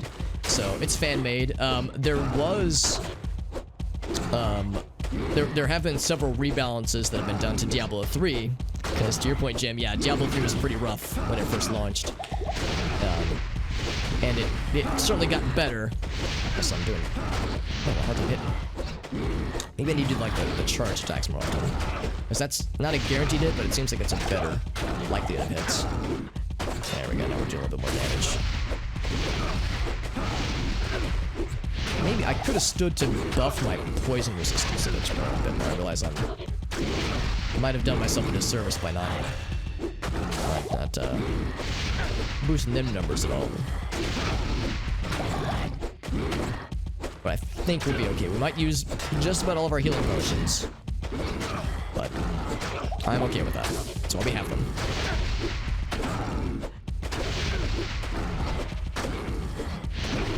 We've almost got her, but that's the last of my regular healing potions. Will that do it? Got her. And we didn't get we got a frozen death animation for it. Conan Exiles. I've heard mixed things about Conan Exiles. I have some friends that used to love it. In fact, I know Corey, who was in the chat for it. I don't know if he's still listening in, but I know him and some of our mutual friends played it a bunch when it first came out. They really liked it for a bit, but I think they ended up dropping it after a while. I don't know if there was like a single main reason for it. Like, oh, we stopped playing it because of this big thing, or if it was more of a, you know, death by a thousand cuts kind of situation. But my understanding is that they did kind of drop it after a bit. So I can't really speak to saying it's awesome or it's garbage, but I know that some of the boys, some of our buddies, kind of dropped it after some time.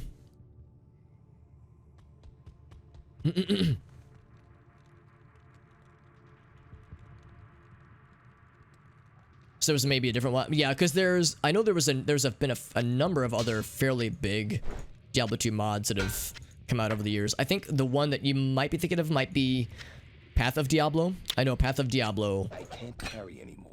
adds a number of... Ooh, let's see if I can make room for this.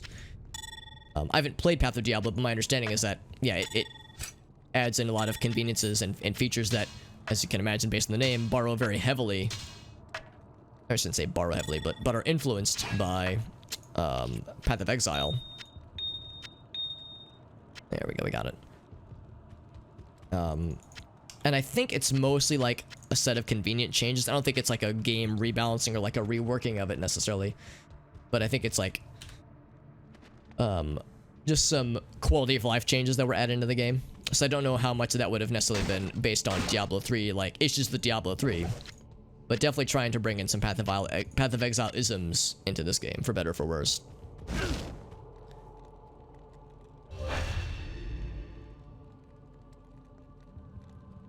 Saying like this is what more we were looking for.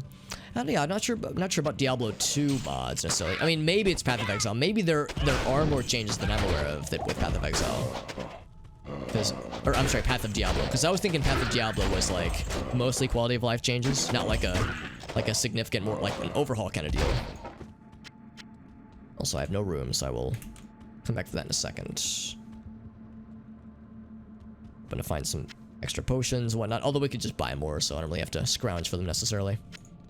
So we're also gonna get our dude back, our duder. Oops, let me just stand the fire real quick.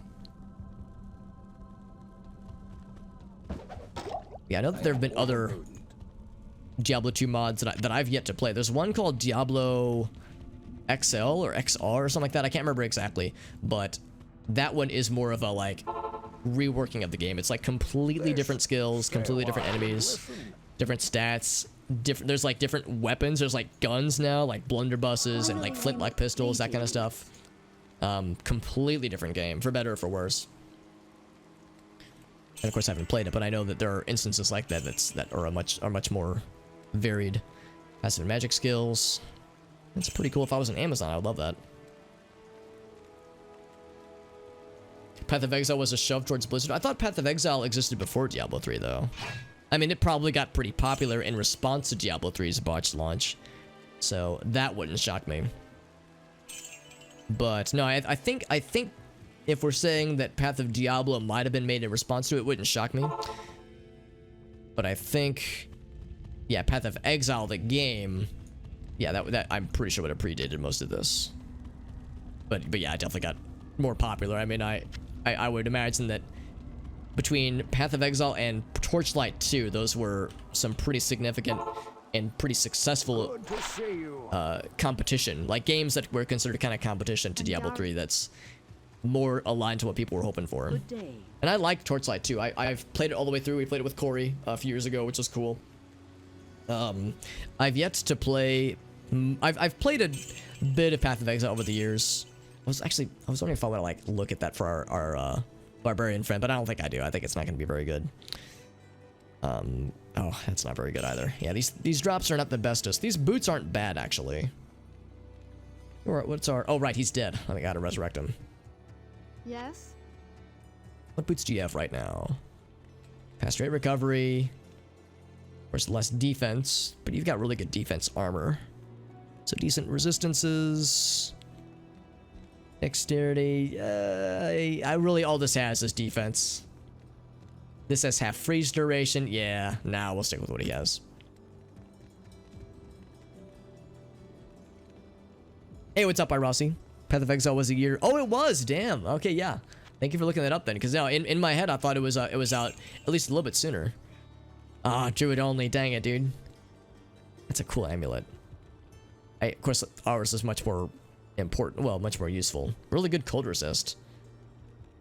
Actually, that's all it really has is good cold resist. Yeah, that's not very good. But that's interesting. No, so I did not know that. In my head, I thought it was like at least playable prior. But yeah, the fact that it came out at least a year afterwards. Because yeah, in that case, they were probably able to look at. I mean, maybe it was in development first, but I'm sure they probably looked at the Diablo 3 development cycle or just how it came out at least.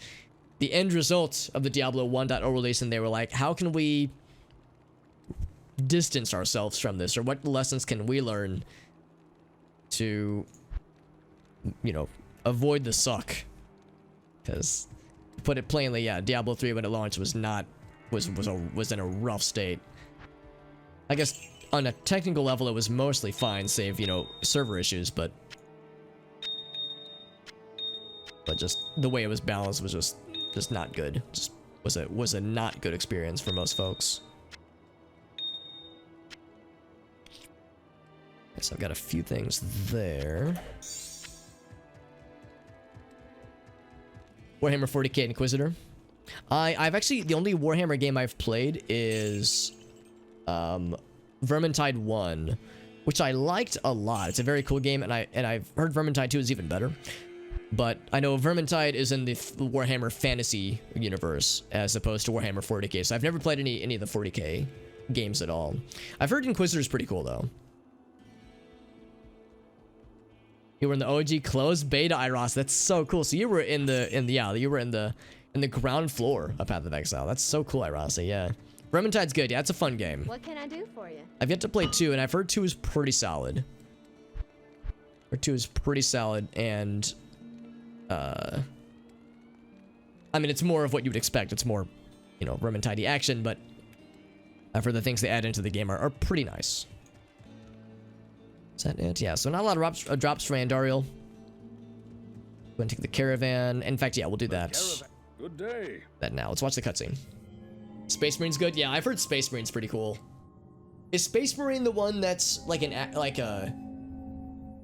that's also an action RPG, right? Like that's not like a Diablo-like. We traveled but it's east, like over the mountains. Trying to think. I feel like I've seen gameplay of Space Marine. Broken lands. As the days passed, my companion told me of himself, that he had once been a It's great people said we warrior. can't see. I don't know of a way to watch the introductory cutscene in this install. Because if you let the credits roll, it just skips over. Or not the credits. If you watch the intro cinematics, it just skips the I couldn't say. the origin story. A dark cloud. Yeah, more gears. Yeah, that's the one. Yeah, more gears. Like, but not. Yeah, without a cover system. But yeah, it's like a third person. Yeah, like over the shoulder shooter. Yeah, I feel like I've heard a lot of good things about Space Marine. Run around being a badass, that's a legit game genre. With a great sea beyond. And it's kind of loud, by the way, the game volume. We made camp there last night. Perhaps it was the warm desert wind or the sound of the ocean, but for the first time in many weeks, I slept. However, the dreams returned, but these were clearly not my own. I beheld a vision of a great man, the mage, Talrasha. You were there too, Tyrael. I remember seeing you in my dream. His brethren had cornered a great demon, Baal, Lord of Destruction, who had been set loose upon the world. They attempted to imprison the demon within a sacred stone. when their attempts failed, Tarasha selflessly volunteered to contain the demon within himself, completing the prison. He instructed his brethren to bind him within a tomb, buried under the sand, there to wrestle with the demon for all eternity. That top rune there, for some reason, whenever I see it, I always think of the prince emblem, that prince insignia. These, yeah, honestly, Jim, I've probably watched these cutscenes dozens of times throughout my life, and I'm weird. I kind of like still really enjoy them. It's like you've seen this so many times, Alex. Doesn't it get old? It's like kind of not really, honestly. Like I still really enjoy them. They've aged, obviously. I mean, you know, you can see there are some. I had no idea then. Some blemishes in how this is aged, but I think they hold up for the most part pretty well. Yeah, I like the Diablo 3 cutscenes as well. I mean, Blizzard, like them or hate them, most people I think would agree that they usually have like a very solid production with their CGI, with their cutscenes, that kind of stuff. Usually pretty well polished, I would say. Yeah, still top tier. I like them. For me, it's nostalgia though. I'm a little bit biased, so I think that's part of why I like them so much. But I think they hold up pretty well. I don't think they hold up flawlessly, but they get a pass for me, you know, for sure. Let's go ahead and head up Radament. We can do a few things tonight, although I can't stay up super late because, you know, the usual story. I've got work in the morning. However, I will be doing a bonus stream tomorrow. Actually, there's a decent chance I might do a weird thing tomorrow. So I'll go ahead and spoil it and tell you that I have some friends that I've been interacting with on Twitter. In fact, let me check my DMs, see if anybody's slid in recently. I'll do a bonus stream of some variety tomorrow, but for those who are from the Twitch St. Louis community that might be listening in, Face Guy I've been DMing him recently. We were talking about Mario Party a couple days ago, and he DM'd me asking if I'd be down to do like a Mario Party stream, and I was like, abso-fucking-lutely. So we might do some. He was looking to see if he could get some other homies to join in, some other dudes that he knows, some other streamer dudes that he knows. So I'm kind of letting him organize it as far as like if he has like people in mind. But yeah, we might do some kind of Mario Party thing tomorrow. If not, probably sometime eventually. And actually, this is good because I've been in a Mario Party mood for the past week or so, because one of my favorite streamers has gotten back into speedrunning Mario Party 2 and Mario Party 3. And those are probably my two favorite well, actually, Mario Party 1, 2, and 3 are probably my favorite speed games to watch. My favorite speed runs to watch, that is. And it might sound weird, like speedrunning Mario Party, what the fuck, but it's like I really enjoy them, and I love how engaging it is, and how it's fucking Mario Party, so things can go off the rails so quickly. Also, I'm gonna explore a little bit more because that's level 2 already. So so I'm thinking at some point in the future I'll want to stream some Mario Party, probably on my own, in addition to what I may or may not end up doing with this group with Face Guy. But yeah, I'm excited just because that'd be a lot of fun. So we'll see how it goes, but regardless, I'll do something tomorrow. It's just unclear if that'll be the Marpar streamy strams, or if it'll be something else. Also, I'm cursed, so I'm not going out of my way to challenge these lads. Kind of like some ambient Fallout tracks. Yeah, I definitely like early Fallout, like Fallout 1 and probably Fallout 2 as well. I've only played Fallout 1, but yeah, I can definitely hear it. StarCraft is where they started getting. Oh, Borderlands. Oh, you mean like you can kind of tell you can see the age a little bit more. I've seen some of their cutscenes in StarCraft, but I've only seen them like once or twice. It's been years, and I never really played StarCraft back in the day, so it occupies a different place in my brain. Oh god, get to these guys. Oh, Black Hack. I was gonna say we fought Black Hawk earlier, and we took him down. That was Black Hack, not Black Hawk. They have some technology that can make some incredible CG. Oh yeah, I have no doubt about it. I mean, Activision, yeah, I mean, you know, it's not everyone's favorite, understandably. But yeah, since that merge, yeah, there's a lot of resources that I'm sure that are at their disposal now that Blizzard didn't previously have. Got a cool video. Let's see, how short is this video? That's a few minutes long. I'm just gonna kind of skip through it. Yogurt. The whole thing is frozen fruit. That's pretty remarkable. Yes, this is CGI. It's a real-time character demo. Wow, that's incredible. Because I was thinking if it was pre-rendered, that's one thing. Yeah. That's legit. Real-time demo. At least according to the title here, so that's impressive. Yeah, Activision is not everyone's favorite. A lot of people see the Activision Blizzard merge as like, I wouldn't say the beginning of the end, but like the beginning of a downturn, you know, in with Blizzard in general, and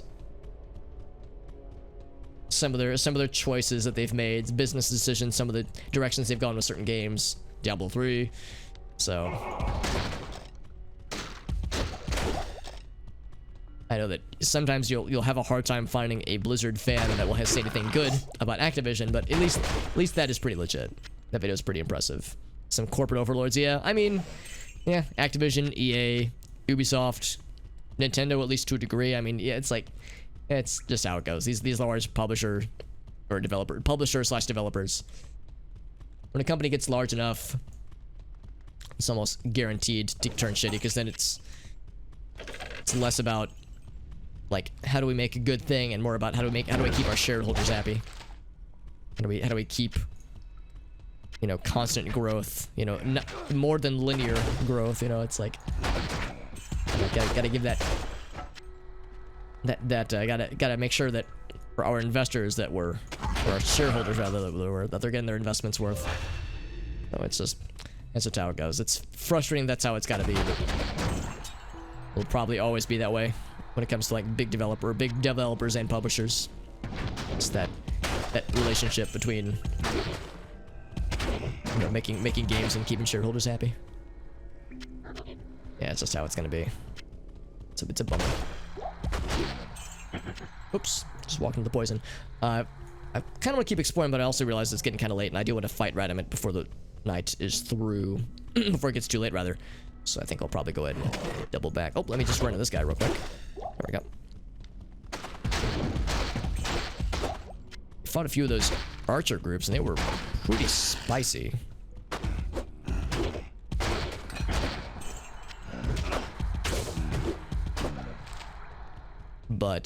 And I was actually hoping to find more of them. No such luck. Tencent call the shots now. Yeah, I know that's one thing that Ogas was telling me about, how like now the game is in a kind of a weird state where with each update they feel like they have to up the ante with the loot drops and the new content. It's like he described it as like a loot treadmill now, whereas it wasn't always the case. But like it continues to like get more and more just more extreme with every season or every ladder update or every patch update, whatever you want to call it. Like every new content bundle kind of pushes the game more and more into how do we make it more Path of Exile-y? How do we make it more just the same game but more, as opposed to like trying to innovate or trying to do different things. And yeah, my understanding is that a good percentage of that is probably coming from Tencent's direction. Because yeah, they own I don't know if it's a majority stake, but I know they own a non-insignificant stake, rather, of the game. Of the company, rather. Also, 4 sockets. I don't know if that's enough. That is pretty impressive, though. And they're also working on Path of Exile 2, right? And it's interesting you mentioned that, because it came up the other day, I think when I was streaming on Tuesday, and I was like, shit, I forgot Path of Exile 2 is being worked on. Because yeah, you're right, it's being worked on, but I completely forgot about it. It's like, usually when I think Path of PoE, I think of just you know, the game we all know and love, but I didn't even consider actual new stuff that could be on the horizons. And hopefully it's still on the horizon, but yeah, I have no idea if we know much more. I think somebody said that it's may or may not be slated for release sometime later this year. Internal company structure is kind of rough. Yeah, I'm not surprised. Yeah, it's like, I don't know. It's hard for me to not get cynical when it comes to giant, super successful, you know, game publisher corporation. It's like I try not to say like, oh, this is a bit, you know, this. Oh god, no, I'm stuck for a second there. This kind of is relevant to the conversation we were having earlier. I try to not look at something and say like, you know, this thing or this idea is horrible forever, but like, yeah, like super successful, super like enormous game publisher companies doing like kind of ethically shitty things with their employers or employees rather, or just like kind of generally making the game development or just the video game scene in general just kind of a worse place as a result. It's like, it's hard to not get cynical, and Tencent I think is probably the worst example of that, where they're super popular, they own stakes in a lot of things that I like, so I guess in a way it's like they're funding, they're, you know, helping to keep these studios alive and whatnot, but at the same time it's like their influence is usually a negative one. So it's hard to see it as like anything but just a net negative. But again, they got a lot of money, so they have that pull for better or for worse. It's a mess. It's a messy situation. Devotion, right? That was the whole thing. Yeah, that was the whole thing. Gosh, I don't know. I guess it was earlier this year. Maybe it was late last year. But yeah, I remember that caused a bit of a stir. I think it was going to be on Good Old Games as well, and they like made a big post about, yeah, we're publishing this game, and then they pulled it at the 11th hour, and people were like, man, Good Old Games, what the hell? Like, Steam, we're not surprised, but Good Old Games, come on, guys, we thought you had more integrity than that. So I think that was at least, yeah, exactly, that was like, that caused a stir, and I can't say I blame people for being frustrated.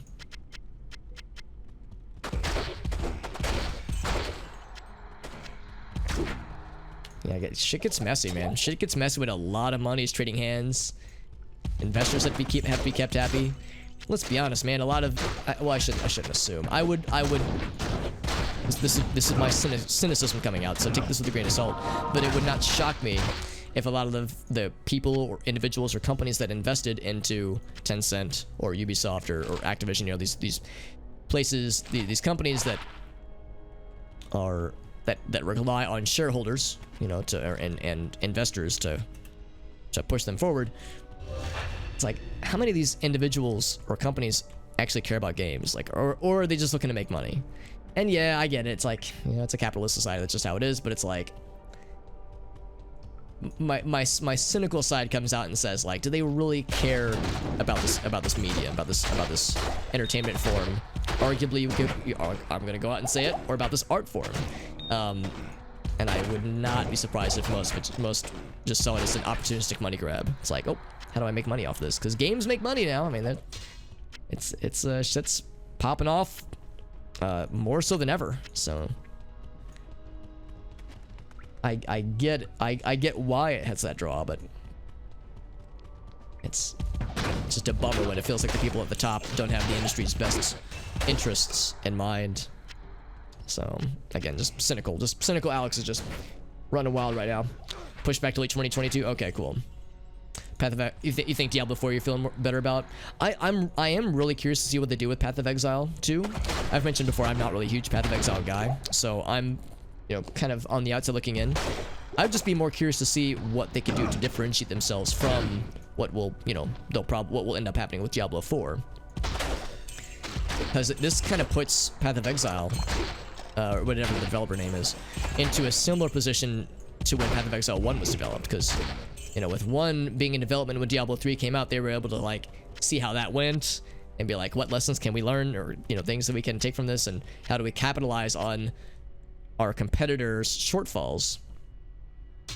So I wonder if there's any possibility there for Path of Exile 2, or same kind of thing, like if there's any significant shortcomings with Diablo 4. And let's be honest, there probably will be something that gets people, or earns ire of the player base. How could they differentiate themselves? So I'll be curious just to see that kind of to and fro of, you know, these two products competing. Just gonna go back and check the stuff that dropped earlier, but I want to kill these guys first. So I'm out of mana. I'm out of man. Man. Alright, that was a dumb joke. Oh, I thought I picked up a mana potion. Maybe I didn't. Let's pick up this guy.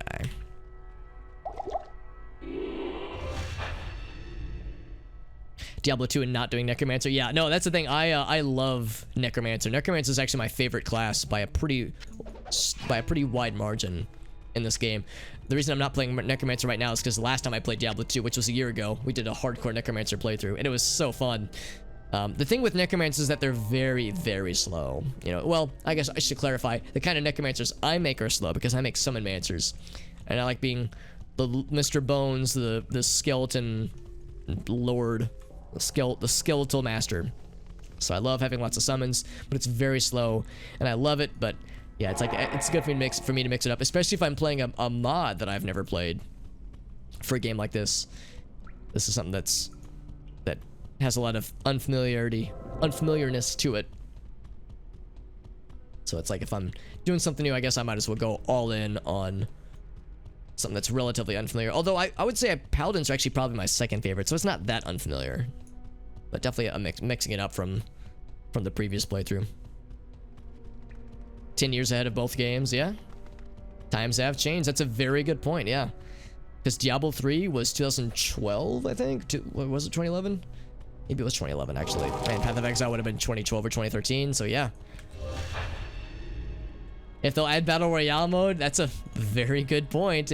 I mean, Battle Royale has shown up in stranger places. Believe it or not, this mod that I'm playing right now has a Battle Royale mode. If you can believe it, it does exist for Project Diablo 2. The mods very recently in the Discord server announced that, yeah, they're working on a Battle Royale mode. I think it's available in a closed beta right now, so I don't have access to it. But they are working on it, and they do developer streams of it every weekend, and usually on weekends they'll show off the Battle Royale mode. They'll have like people in chat can hop in. They'll like give away like beta keys into the chat for people to like hop in. So yeah, do Battle Royale. I know it's a meme. It's a searing hot meme right now, and it has been for fucking years now. I mean, God, when did like PUBG come out? 2017, 2016. So it's been a searing hot meme for a while, but yeah, it's still like a buzzword, you know? Get off Mr. Bones, Wild. That's correct. Yeah, that's actually what we call it. We called our Necromancer Mr. Bones. So the headcanon that I had for our Mr. Bones lad is that I named my Necromancer Mr. Bones. And you know how the supporting band, so like Bruce Springsteen has the E Street Band, and they're separate entities, but they're usually tied to the hip, where it's Bruce Springsteen and the E Street Band. So my guy's name was Mr. Bones, and my summons was collectively called the Wild Ride, and I was very proud of that, as you can imagine. So it was Mr. Bones and his Wild Ride. So they were my E Street Band, and I was Bruce Springsteen. I was the boss, and it felt fucking great. So that was a fun time. Again, I know it's not everyone's cup of tea. I know the Diablo 2 streams in general, not everyone's cup of tea. I love this game, but you know, I can't ignore the fact that you know, some people are like, oh fuck, he's streaming Diablo 2 again, goddamn. But I love it. But and with Necromancers again, I love playing them. But yeah, they're very slow and kind of boring to watch because, you know, for the Necromancers I make, I'll waltz into an enemy group, will cast Decrepify, I'll wait for my skeletons to kill something. I'll probably be casting Decrepify. I might be throwing some bone spears around from time to time, but I'm waiting for a bad guy to die, and then when that happens, I start casting Corpse Explosion, and then the whole room is dead. And it's awesome, because Corpse Explosion is honestly overpowered and deserved to be nerfed in this mod. But in the vanilla game, it's not nerfed, so I can run as wild as I want, and it's fucking great. So that's pretty much the Necromancer gameplay loop, and I love it. But yeah, it is a slow fucking grind, but I love it. Fuck the haters. Oh, I love it too. No, I love Diablo 2 in a general sense. The Necromancers I make are slow and probably exhausting to some, but I love it. Love playing Paladins, love playing Sorceresses. I mean, it's just a really fun game. So I'm having a good time regardless.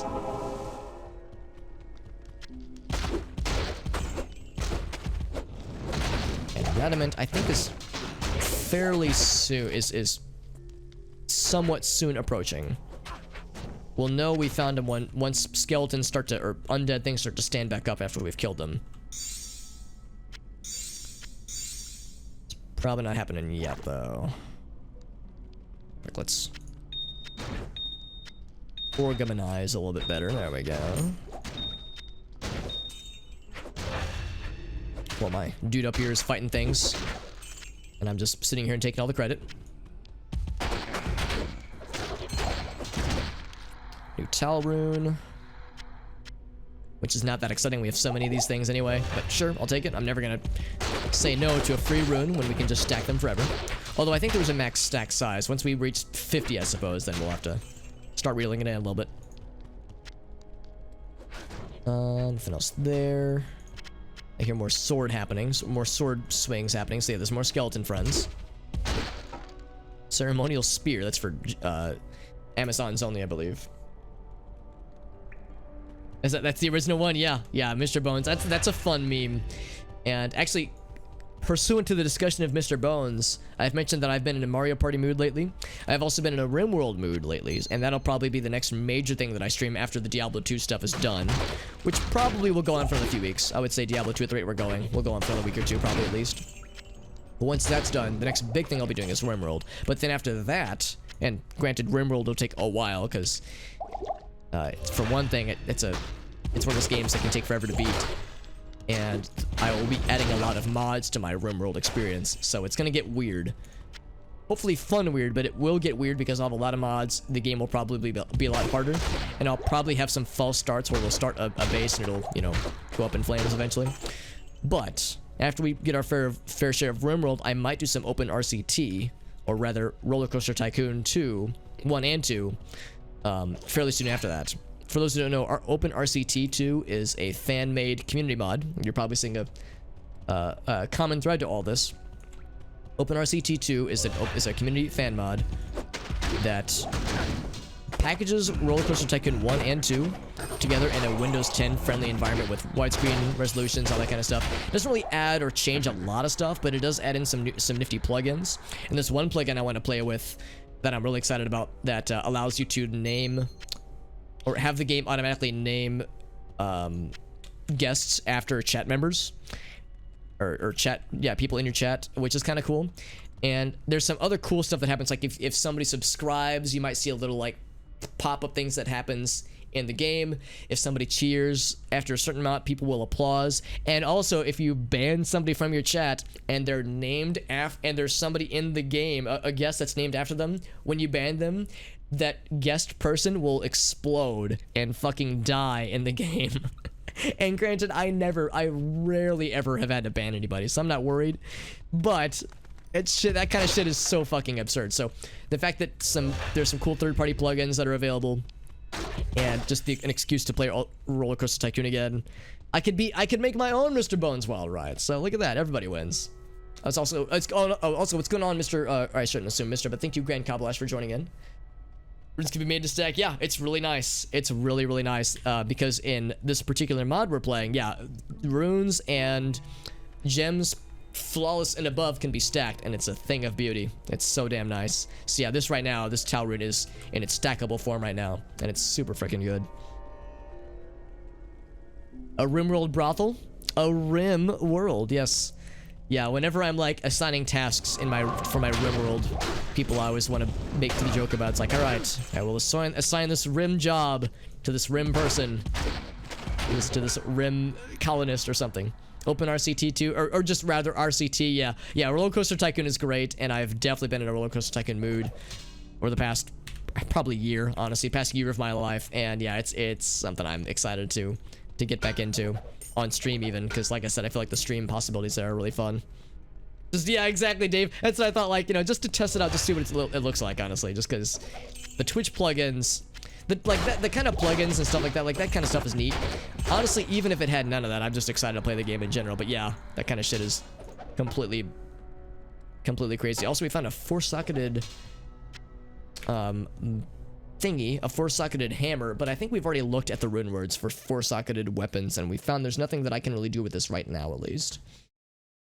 If it was a scepter, like what's a word? Like, if it was a paladin scepter, we could make Holy Thunder, but it is not, and we can't. If we had a... there's a number of rune words that were a little bit far away from. Yeah, it's not really worth hanging on to, honestly. I guess we could pump it full of like gems. That'd be kind of neat. Even if we pumped it full of gems, I'm just not sure if it would be enough though, because this is already pretty good as it is. That's tempting. Here, let's go back to town anyway, just because our shit is getting very full. Just the sacrifice, yeah. Then of course, yeah, we just unban you obviously, but yeah, it's like I'm really curious to see what it really looks like, honestly. It sounds hilarious. So yeah, it's something I'm excited about. I think there are some changes they've added in. I think maybe they have like added some new stuff to the OpenRCT 2 collection of stuff and features. I think there might be some new stuff, but I think it's mostly, yeah, just OpenRCT, or I'm sorry, Roller Coaster Tycoon 1 and 2 just bundled together in a convenient Windows 10 friendly package. And if that's all it was, I would already be sold. Actually, what was that? I'm kind of curious. I guess I can't look at it. I sold it before I could really look at it. Obviously, we're not a necromancer, so I wouldn't be able to use that anyway, even if I wanted to. But I was kind of curious. What's our poison resist? Okay, our poison resist is good, but it still has ways to go. Yeah, exactly. You can just unban people, so it's not like you're like fully committed to it necessarily.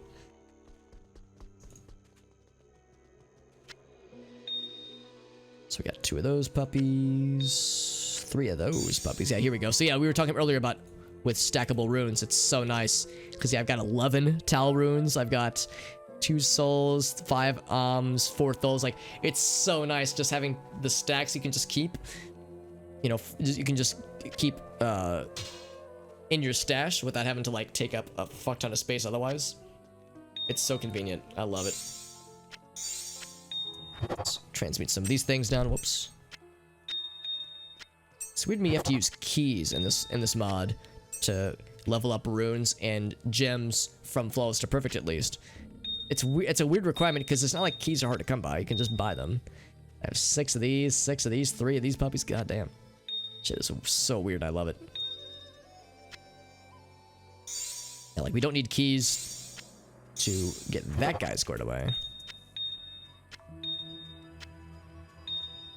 I got 2 of those guys. I need to sell that. We have a skull. You can see my inventory is getting pretty full. There's a lot of crap we're just hanging on to, honestly. Some major Windows 98 nostalgia. I'm in the exact same boat, Rossi. Yeah, I remember playing it a bunch on Windows 98, Windows XP. It just has late 90s, early 2000s nostalgia, but the games are just really solid. Part of what it re-invoked Roller Coaster Tycoon 1 and 2 into my brain is that I'm a huge fan of a YouTuber who goes by the name of Jacob Geller, and he made a phenomenal Roller Coaster Tycoon deep dive. That kind of dived into the development of the game, the philosophies behind its main creator and what he was going for, and kind of just did a really good waxing poetic about what roller coasters like. The significance of roller coasters in theme parks, how theme parks tend to like what their main draw is. It was a very fascinating video, and I watching this video, I was like, man, now I just want to play this game just because I'm reminded why I love the games from the get-go. I mean, they're just such fun games, but it reminded me why I kept coming back to them. And so yeah, it planted the Roller Coaster Tycoon seed into my brain, and it continues to sprout, and I'm very excited about it. Oh, so there's a mod that, oh, interesting. Okay, so there's a standalone mod that also adds stackable runes. Oh, I didn't know that. That's nice. Rune stack, but not gems. Yeah, perfect and flawless gems do, but not these, I don't think. Oh, you can. Oh, wait, no, this is already flawless. So I actually need to do that real quick. Hold on. I want to see if you can stack standard, like standard gems. Okay, so you can't switch skulls to stackable skulls or flawed or basically standard or below. It's got to be flawless or above. So yeah, that's a little bit weird. It'd be nice if they could all be stackable, but yeah. But yeah, runes do stack, which is nice. Yeah. Getting weird. Yeah. No, I do enjoy this kind of stuff a lot. What level are we? We are 1 level away from being able to use this guy, and I'm not going to use it as is, but I will re-roll it with the World Stone Shard once we can. I think I should just sell this, honestly. I don't know if I'm ever going to use this. In fact, I think I can definitively say I won't. I should sell this too, because we're definitely not going to use that either. So that'll clear up some space. think I could maybe sell this. I was debating on whether or not I wanted to give that back to our dude, but he's got really good defense. And I think that's enough. So I will eventually, in fact, I'm hanging on to that for me more than anything. For this guy, it's based on character level. Actually, yeah, what's the defense turn into when this guy wears it? It's based on character level. Actually, no, I'm the same level as our guy, aren't we? I'm 44, he's 43, so it would be like slightly less than 200. That's like 300 plus. That's really good, honestly.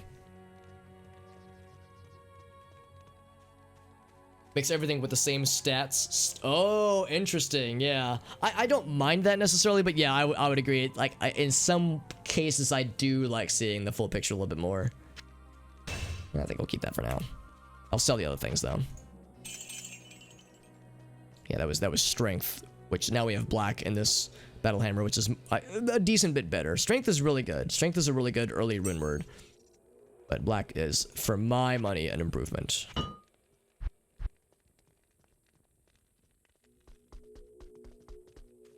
Gonna deposit our monies. I haven't looked at Drogden stuff yet, have I? I've heard that. Ask. Hello, he says. Of course, things are very expensive right now, but we have plenty of money. He doesn't really have anything that jumps at me.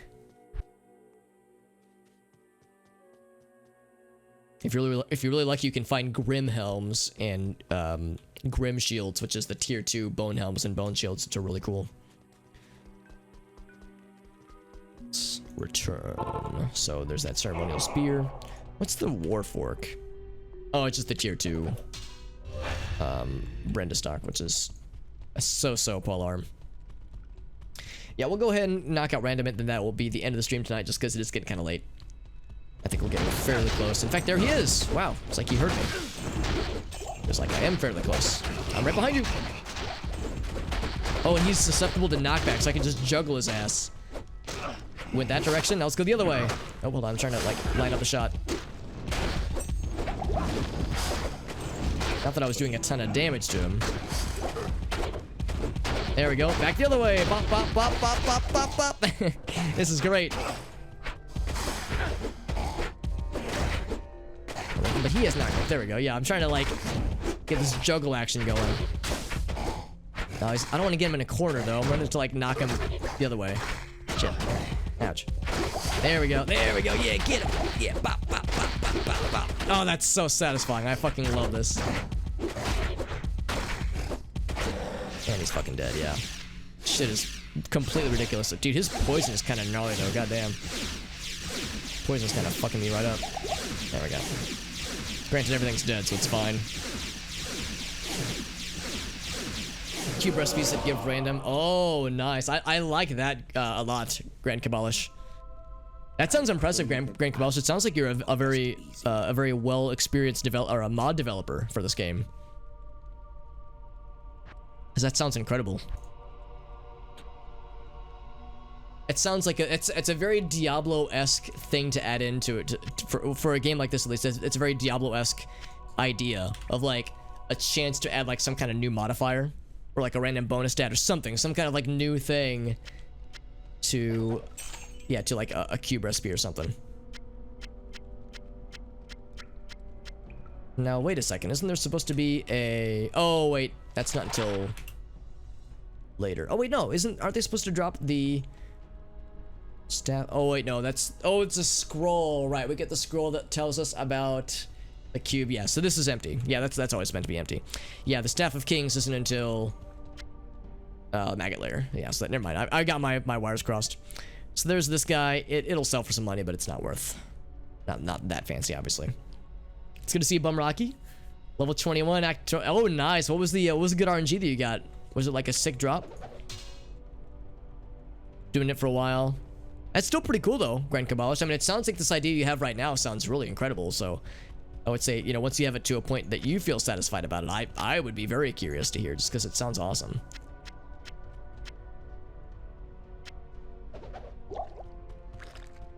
So I would say that the most like impressive modders that I know personally, at least, are people that It's like, yeah, they've been tinkering for a while, but maybe don't publish a whole lot, but are, you know, constantly looking for new ideas and new inspirations to add in. You have great Quite a ales. treasure, yeah. So that's, we already have the cube, obviously. Go ahead and sell that guy, and I think that's all we have, right? Yeah, that's pretty much it. Let's talk to Atma, who will speak with the merchants and give us more favorable prices. Not like that's really an issue, because we have a lot of money already. In fact, we're already nearing the upper bound of how much money we can carry.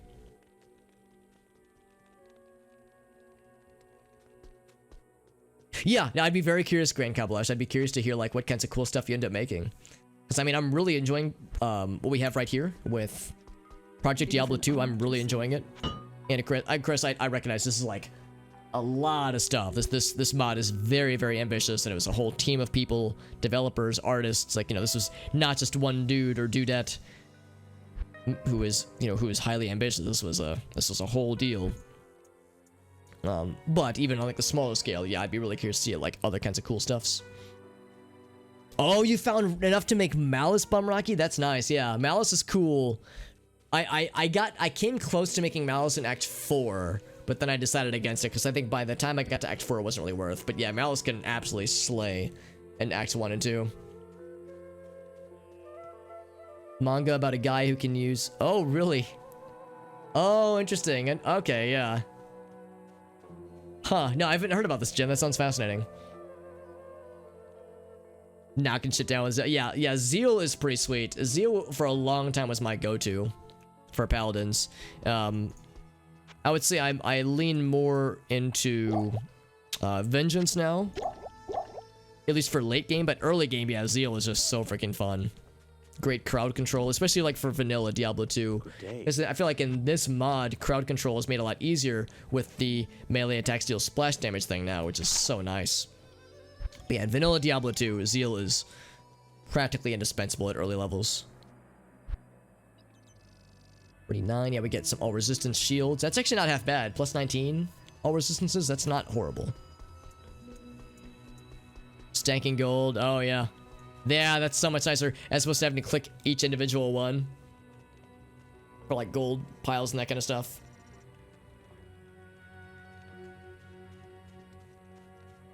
So stacking the buffs for them on killing enemies and none on items. So farms don't consist of find the best area. Oh, I see what you're saying. Yeah, that makes sense too, because that is a thing that a lot of people do in this game and Diablo 3, and you know, as like the late game grind to get the best gear. And I mean, that's fine. That's, you know, that's for them to do, and that's you know, their choice. But yeah, I have no interest at all in that kind of gameplay loop, just because it gets boring to me when I think about it, at least.